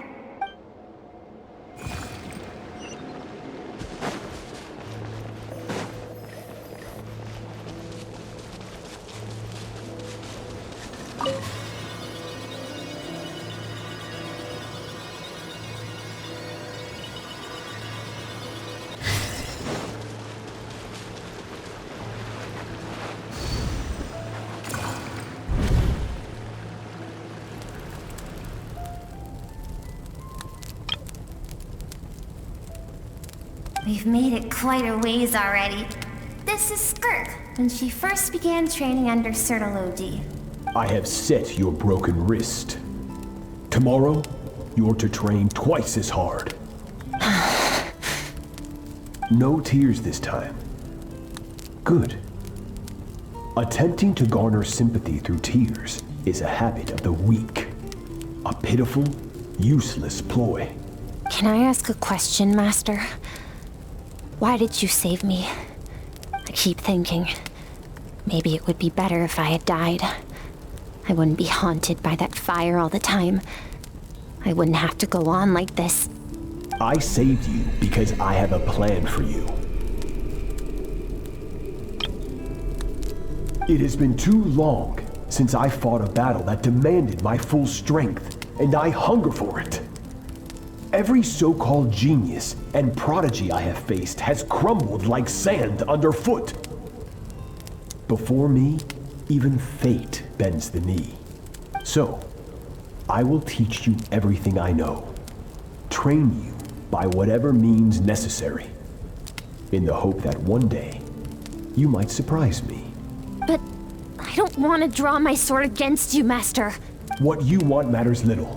Among the boundless sea of stars, the cries of the weak are but faint murmurs that disappear into the void.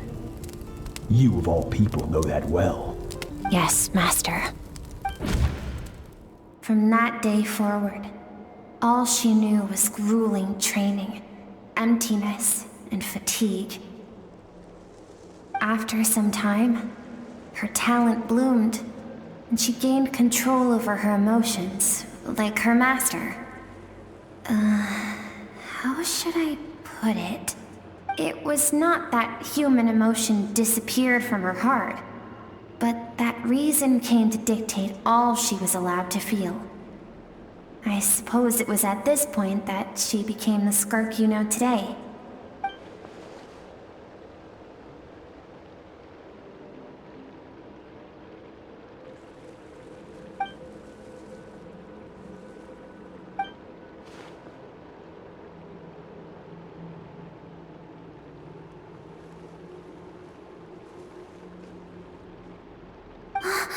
We're nearly there.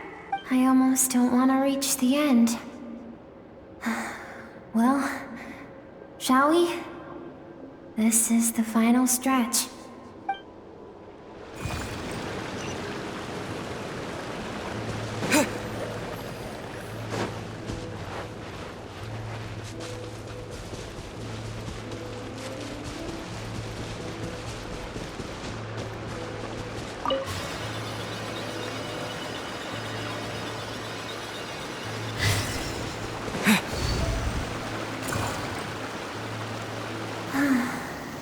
These are Skirk's happiest memories. What a simple and carefree time it was. Wisps of clouds dotted the sky. The sun bathed everything in golden light. And when song filled the air, not even the shyest of flowers could resist swaying along. This is Skirk's homeland. She was so curious about everything as a child. Always skipping school to go exploring instead. There was so much to discover. The treasures at the bottom of the sea. The secrets beyond the stars. And that merchant ship packed with adults wearing those strange clothes. Yes, the ship. That was the beginning of the end. It was a spaceship. When it arrived, The people that disembarked wore smiles on their faces and spoke of friendship. They claimed to be merchants from a neighboring planet, looking to establish trade. Skirk's parents, her relatives, her neighbors, everyone welcomed the newcomers with open arms and allowed them to explore the planet. To them, the visitors were guests and should be treated with hospitality. No one had any idea of what was to come. Several months later, an army of unknown origin arrived without warning and carried out a ruthless campaign to destroy everything and everyone on the planet. Skirk had skipped school that day, like so many times before, so she was not caught in the immediate wave of destruction. But when she came home that day, only fire and ruin awaited her. Countless people cried out to her for help. People she knew and loved. Friends and relatives. The little girl who lived next door. The shop owner with the bad leg. The bad-tempered teacher she had made fun of just that morning. Their lives were discarded like worthless trash as the fire consumed one life after another. Skirk was helpless. All she could do was run. And so she did. She kept running until an unexpected figure crossed her path. If Sertology hadn't been there in that moment, the fire would have claimed her life too. And there she would have remained, left to rot in the scorched earth, with no answer as to why any of this was happening. Because she and her people were seen as a threat. As the initial merchant ship explored the planet, they discovered that it hadn't always had the condition to support life. Yet there was evidence of human activity, even during the periods of extreme heat or cold in the past. Further research revealed that, over time, the people of this planet had evolved the ability to adapt to any type of environment or energy source.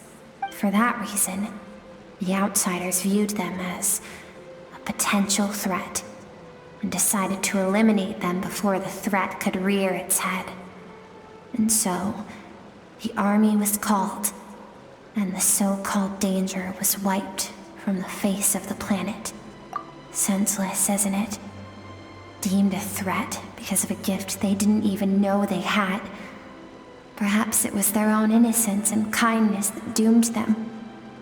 But in the end, that was lost to the blaze as well. If those with power get to decide good and evil, then all you can trust in is the sword in your hand. And so, before death could claim her, she ran. She ran and never stopped. No one wants to relive their most painful moments. Well, that brings us to the end of the story. This is as far as we can go. Skirk is waiting over there. For both of us. Let's go to her. It's time to fulfill my purpose. And my greatest wish over all these years.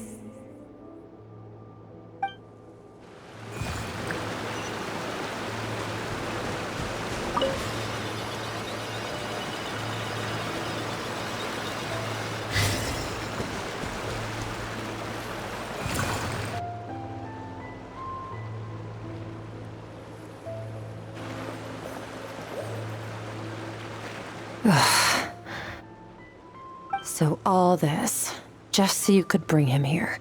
I have things to say to you. Well, to me. I want someone to witness our reconciliation, even if it takes an argument to get there. And he is the best choice in this moment. Her suppressed emotional self. The version of herself she keeps locked in the recesses of her mind, stifled by reason. All those rejected impulses, those discarded aspects of your past selves, they are a part of me now. I am who you used to be. Someone you have refused to face for too long. So, I came to face you instead. You're wrong. I've faced you all along. And that's exactly why I keep you locked here. Your existence makes me weak. Moments of joy and longing are when we are most vulnerable. Don't forget, it was a penchant for goodness over reason that doomed our homeland in the first place. The vastness of the universe renders everything insignificant. Our feelings most of all. Even so, learning from the mistakes of the past doesn't have to mean erasing everything.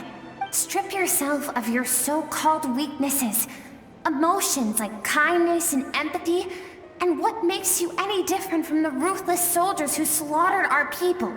The difference is that I'm doing what is right, what is necessary. I allow you to exist, but with limited freedom. That is the greatest kindness I can offer. I have shouldered everything you couldn't carry. I rose above the numbness and emptiness, and it was cold, unfeeling reason that brought me this far. It made me who I am. It made me strong. That is the problem. I want to shoulder those things together. On the grand scale of the entire universe, maybe our feelings are vanishingly small, but why should that mean they don't matter? Emotion gives warmth to the cold expanse of space. It gives meaning to the world around us. Think back to those nights of gazing at the stars, those afternoons of exploring the unknown. Think back, and let them grant you peace. A brief respite from the pressure you put on yourself. That isn't what we need. Exactly what we need! Aren't you curious about why recovering your strength has taken longer than normal this time? Finally, you get to the important part. That is the only answer I came here to find. Then look around. Look at your inner world. You cast aside your dreams and curiosity, and in doing so, you lost your original motivation. You severed all connection to who you used to be, so you can no longer draw strength from your past. Now, the only things driving you forward are fear and survivor's guilt. But these cannot take you far enough. And so, this river, the source of your strength, grows more polluted by the day. And you think that means I should seek help from a weak little thing like you?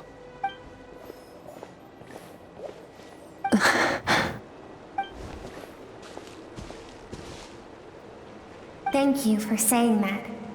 I knew bringing you here would be the right choice. To be honest, I'm not here to argue with you. This isn't about who's right or wrong.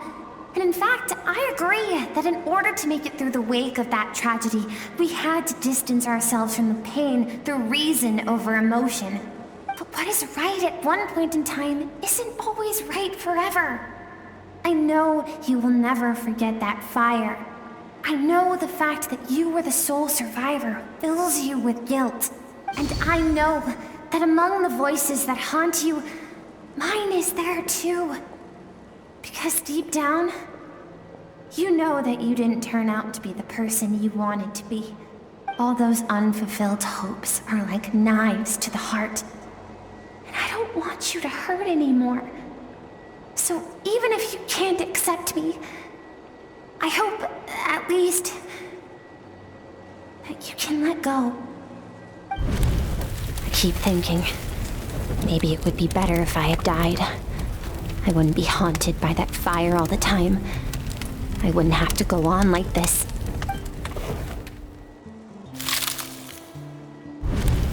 Your dad and I, we're not afraid to stare death in the face, but we need you to survive.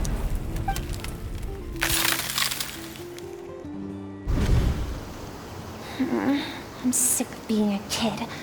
There's so many amazing things out there, and I'm ready to see them all.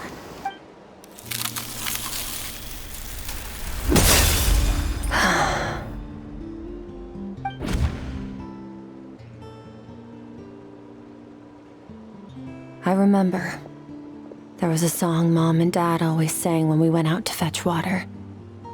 Dancing water. The sand along your path is begging for your song and movement. Will you carry this burden with you on your journey? I am not the dancing water, and you are not the burdensome sand. But if this is your wish, then I will carry you with me until the end. Thank you. I should be thanking you.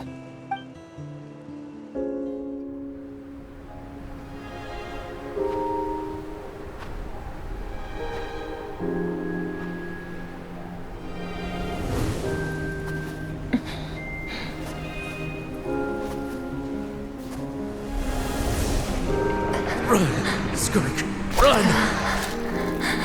Remember, leave no one alive! Heed my words, Skirk. Let fear take root in your soul. Did you survive? Why was it only you? Skirk, did you become a positive light in this world?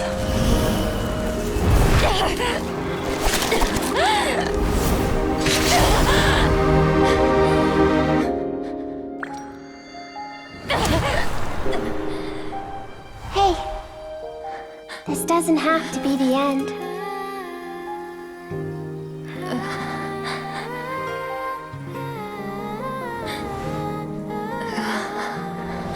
Life is a gift. Don't let darkness claim it.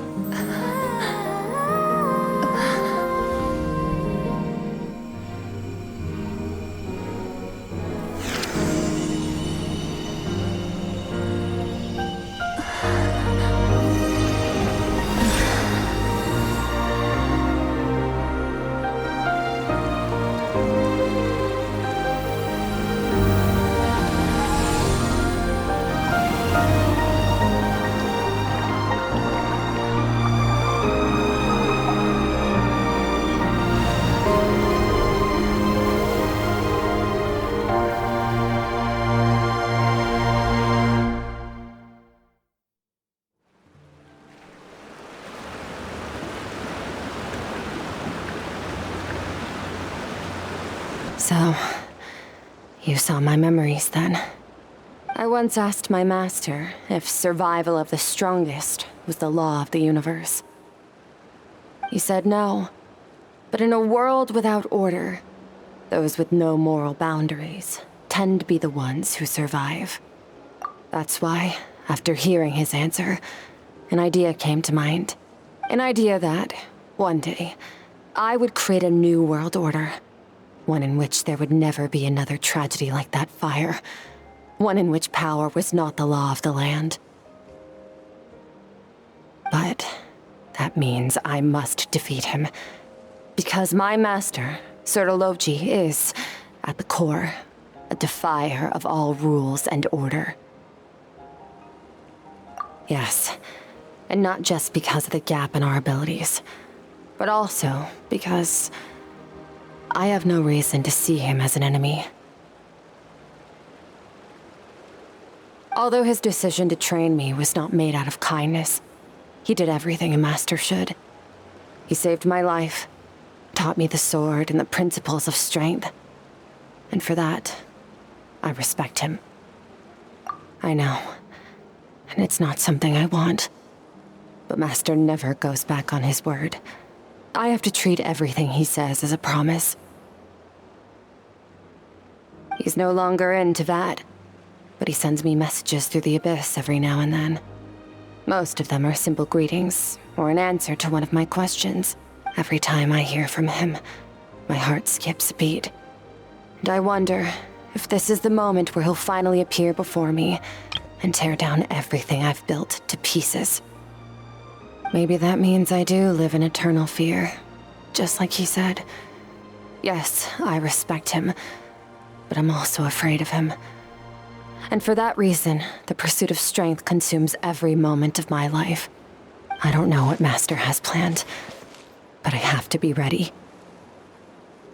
Help me? Why? This isn't your fight.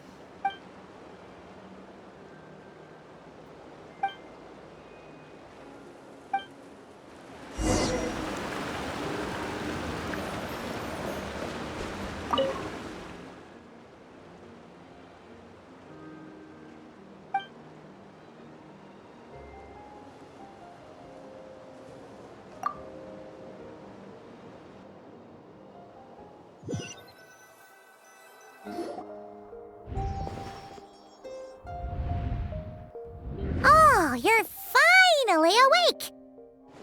Honestly, Paimon was gone for like 2 seconds and then she comes back and finds you both unconscious? Oh, you scared Paimon half to death! You're both okay, right? What does it look like? Only water from the source can cleanse the rot and filth that flows from the past into the future. I taught you to incorporate the experiences from your journey into how you fight. I suppose what happened today will become an inseparable part of who I am. Okay, so Paimon feels like she's missing some important context. But whatever. Paimon brought back tons of delicious snacks! Let's dig in! All right, it's about time we finished what we started. We're gonna deal with this thief for good, right? This time, I'm not going to tell you to hold back. But having digested even more power in the meantime, he's going to be tougher than before. The good news is, we have no reason to pull our punches this time. So, let's go. Same place as last time. The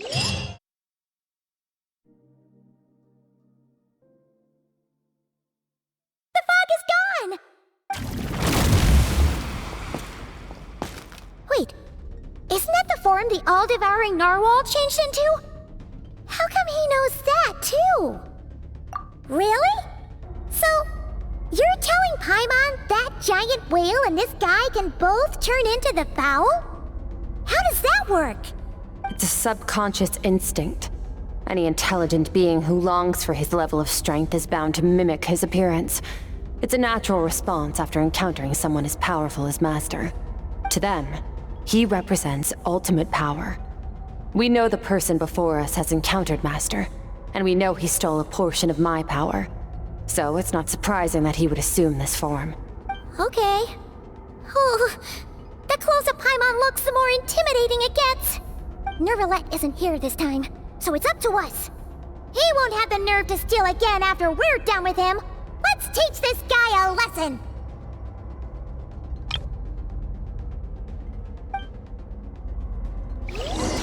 Eternal, infinite, everlasting. Wipe out! Mine to wield.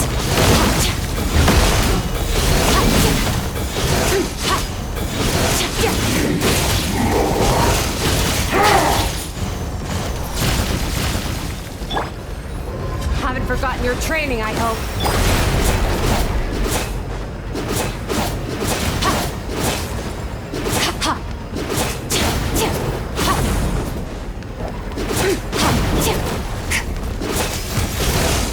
Mine to wield.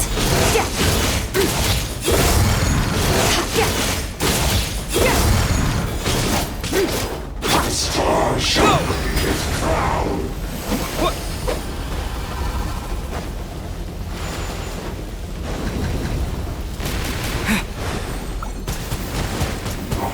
Go! Once more!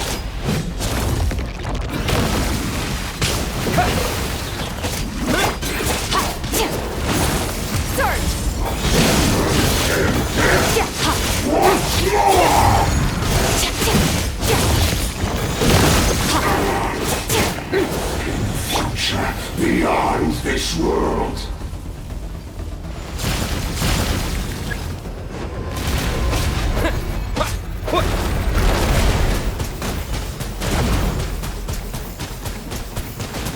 Go!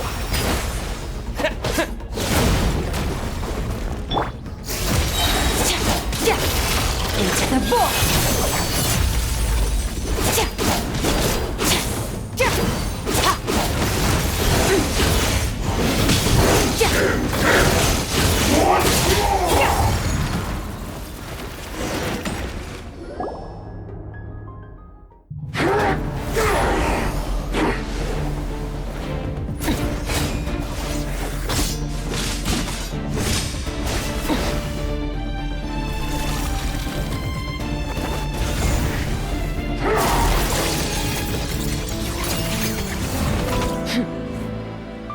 haven't had enough of my power.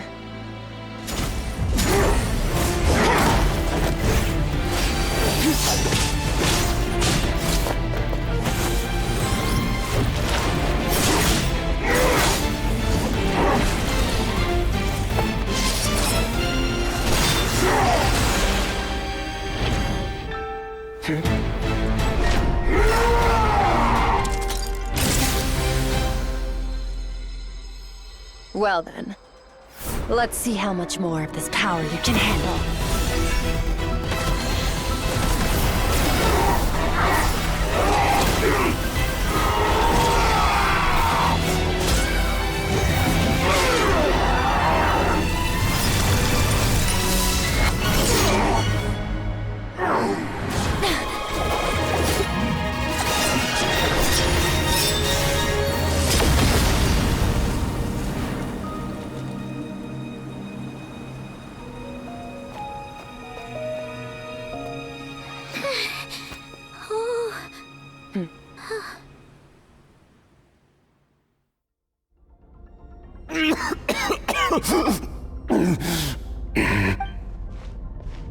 Well, have you come to your senses? You saw that my body was at its limit. So, you deliberately channeled your power into me, knowing that it would destroy my shell from within. Such power. Such keen battle instincts.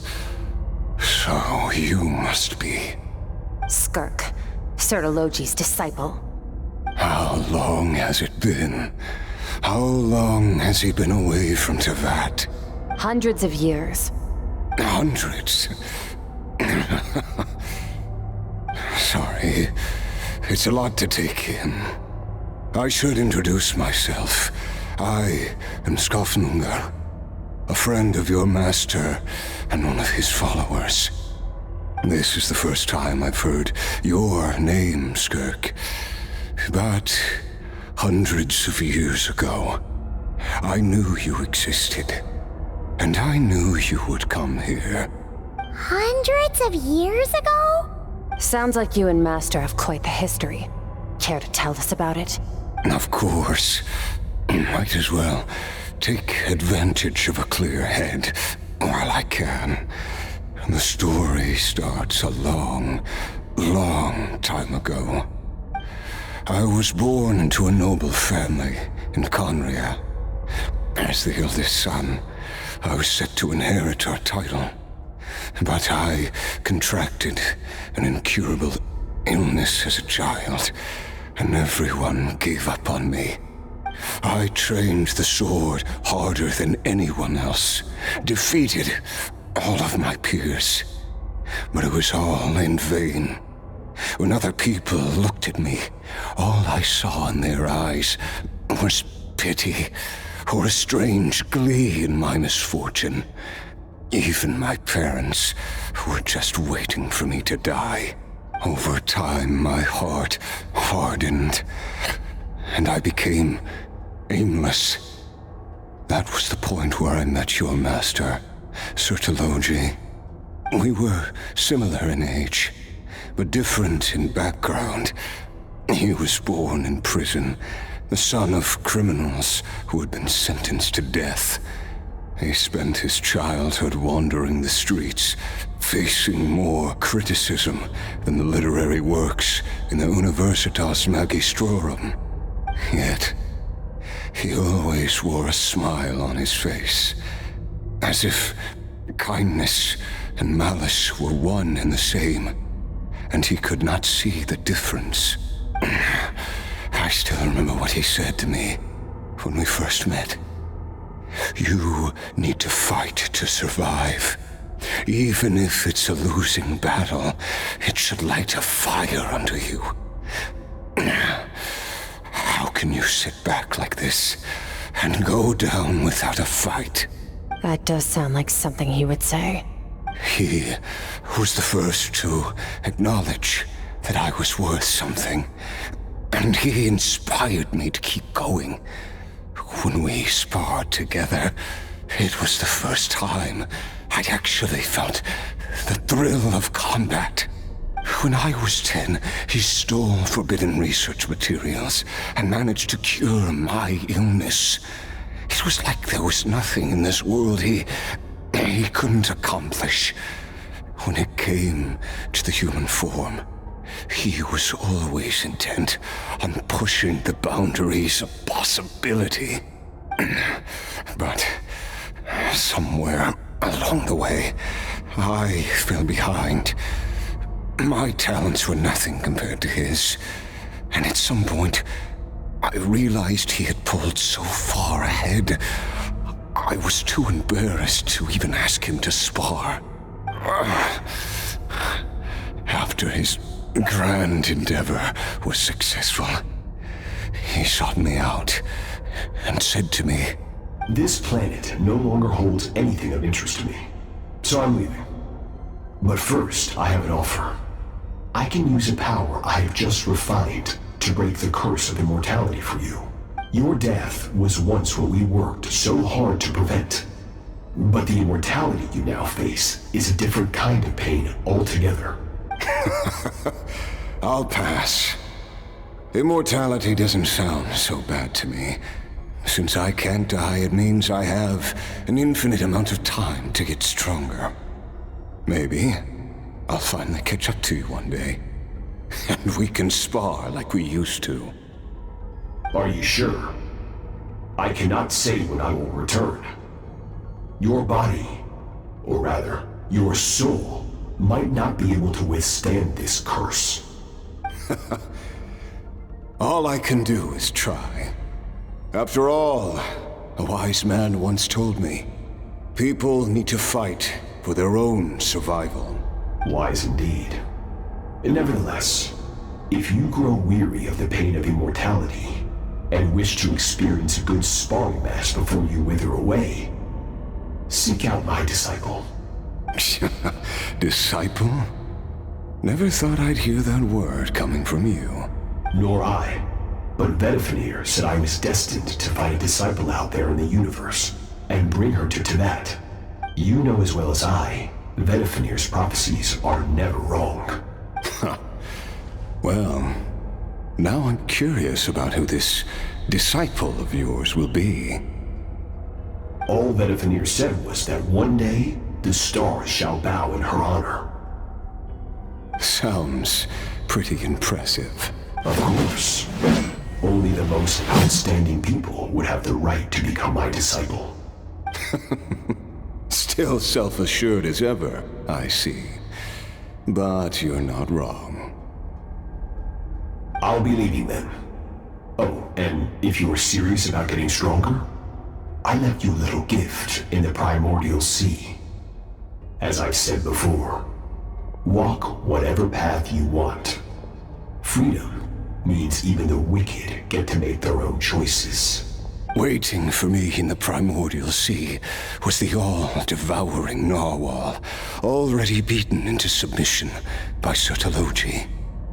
In its weakened state, I was able to cut off part of its flesh and sew it into my own heart. Your heart? That sounds like torture! How did you even survive that? Because, of course, I bear the curse of immortality. So, you used the curse to turn yourself into a vessel for power. Even with that whale's ability, devouring power like that is not something the human body can withstand. With your body and soul constantly at the breaking point, it was the curse of immortality that sustained you. But that is not the path to strength. You have to pour your heart into it, work for it, dream of it. Instead, you stole something that didn't belong to you, and it backfired. You're right. I should have known better, but I had already pushed myself to my limits, and he was still miles ahead of me. So I had to take a leap of faith. I miss your master. I miss the days when we were all together, troublemakers without a home. I don't regret the choice I made. But if you'll allow it, I do want to apologize. to both of you. After the beating we just gave you, I think we can call it even. You're an interesting one as well. Sertologi's disciple. That's a lot to live up to. It can't have been an easy experience. I know what he's like. He rules with an iron fist, using despair and fear to force you to catch up to him, all the while standing ever out of reach. We're like mountain climbers in the dark, never knowing how much higher we have to climb, or when we will see the sun again. True, but I made up my mind long ago. No matter how dark it gets, I will not give in to despair. I will overcome it. Besides, after hearing your story, I suspect what Master really wants is not a battle that demands his full strength, but rather a defeat without regrets. Oh? Since you're his friend, you must have some things in common. The first time we came here, when you stabbed me through the fog and stole my power, I felt no emotion coming from that spike. But when you had to devote all your strength fighting me just now, I could feel joy and passion emanating from your blade. It was the joy of a researcher discovering the truth of the world, the joy of an artist uncovering a temple of wonders. Interesting. I'm certain I didn't express those emotions outright, yet you were able to read them from my blade, like a glimpse into my inner world. You're right. That battle brought me an unbridled sense of joy, and my defeat brings me no regret whatsoever. Exactly. I think Master also craves a battle like that. One where his opponent forces him to use all his strength, unlock the extent of his potential, and transcend his own limits. A battle to end all battles, after which all can come to an end, including, perhaps, his life. For that very reason, good and evil are meaningless to him. He has one purpose, one goal: to complete himself. It's one of the secrets to his strength. Perhaps you're right. Perhaps that is his goal. What a battle that would be. Oh, to witness such a... Are you okay? Too many different kinds of power are surging through my body. The curse of immortality allows it all to coexist, but it does not remove the pain. I won't be able to hold on to my sanity for much longer. What a shame. I would have loved to witness that battle. Sertologi once offered to free me from this curse. Now, I must ask that of you, Skirk. Can you release me from the pain? I can, but not through death, if that's what you were hoping for. It's not a suitable punishment for your crime. As an alternative, I can take your consciousness, along with all the power you've consumed, and smash it to pieces.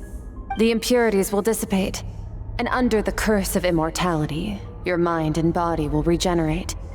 When that process is complete, you will be back to who you were before, no longer tortured by powers you can't control. But it will be a time-consuming and painful process. The decision is yours to make. I accept. And who knows? Perhaps I'll wake up in time to witness your great battle with Sertologi.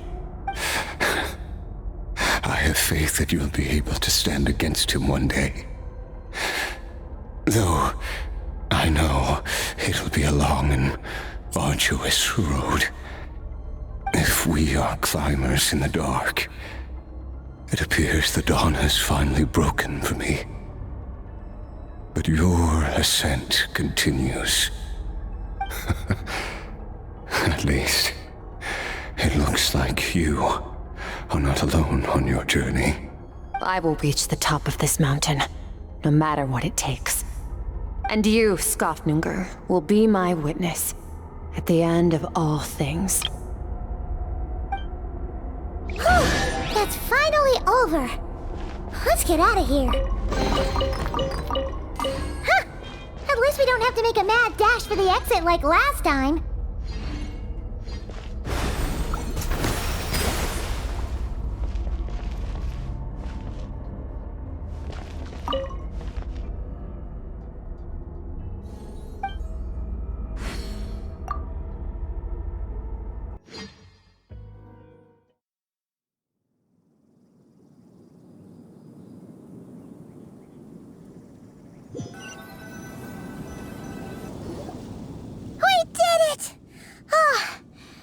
Been a few days, but it feels like forever.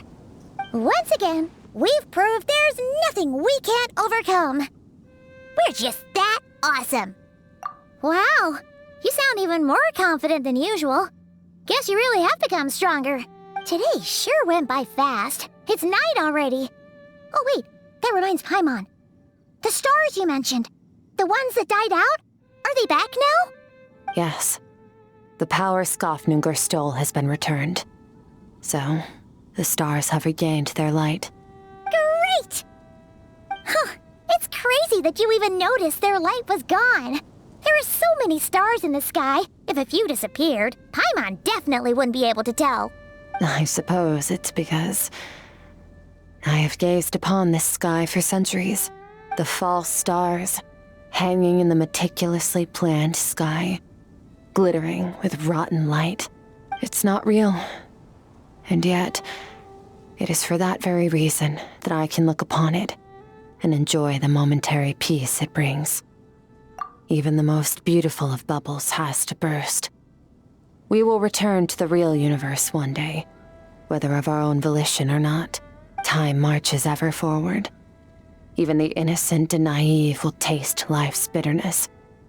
Yet through hardship, we grow until we learn to seize the sands of time for ourselves and uncover our true strength.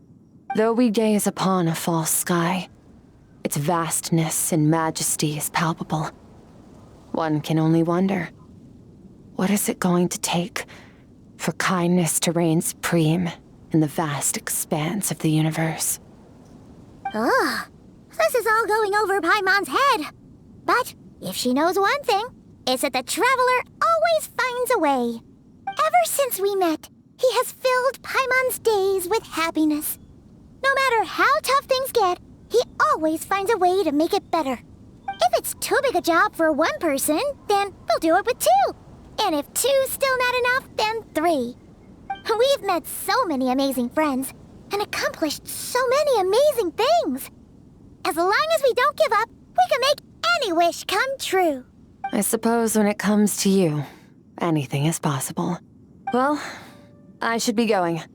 Now that my power is no longer isolated from my emotions, I need more practice to get used to it. I suppose fate will decide. Maybe we'll bump into each other on the street. Or maybe we'll reunite on a different planet entirely. Regardless, reunions and partings are but passing moments. More than anything, I hope that, at the end of this journey, wherever it takes us, we stand in a world reborn, one without war, pain, or forced partings. One where new life can bloom, even where there was once nothing but scorched earth. For this, we must all work to become stronger.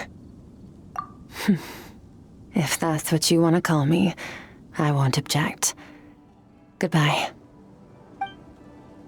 Bye!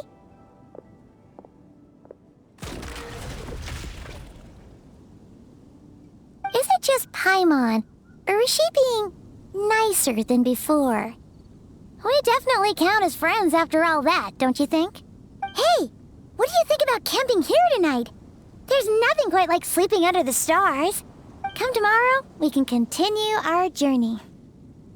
Oh, and since Paimon treated you to that super nice meal at Wanmin restaurant, it's about time you returned the favor.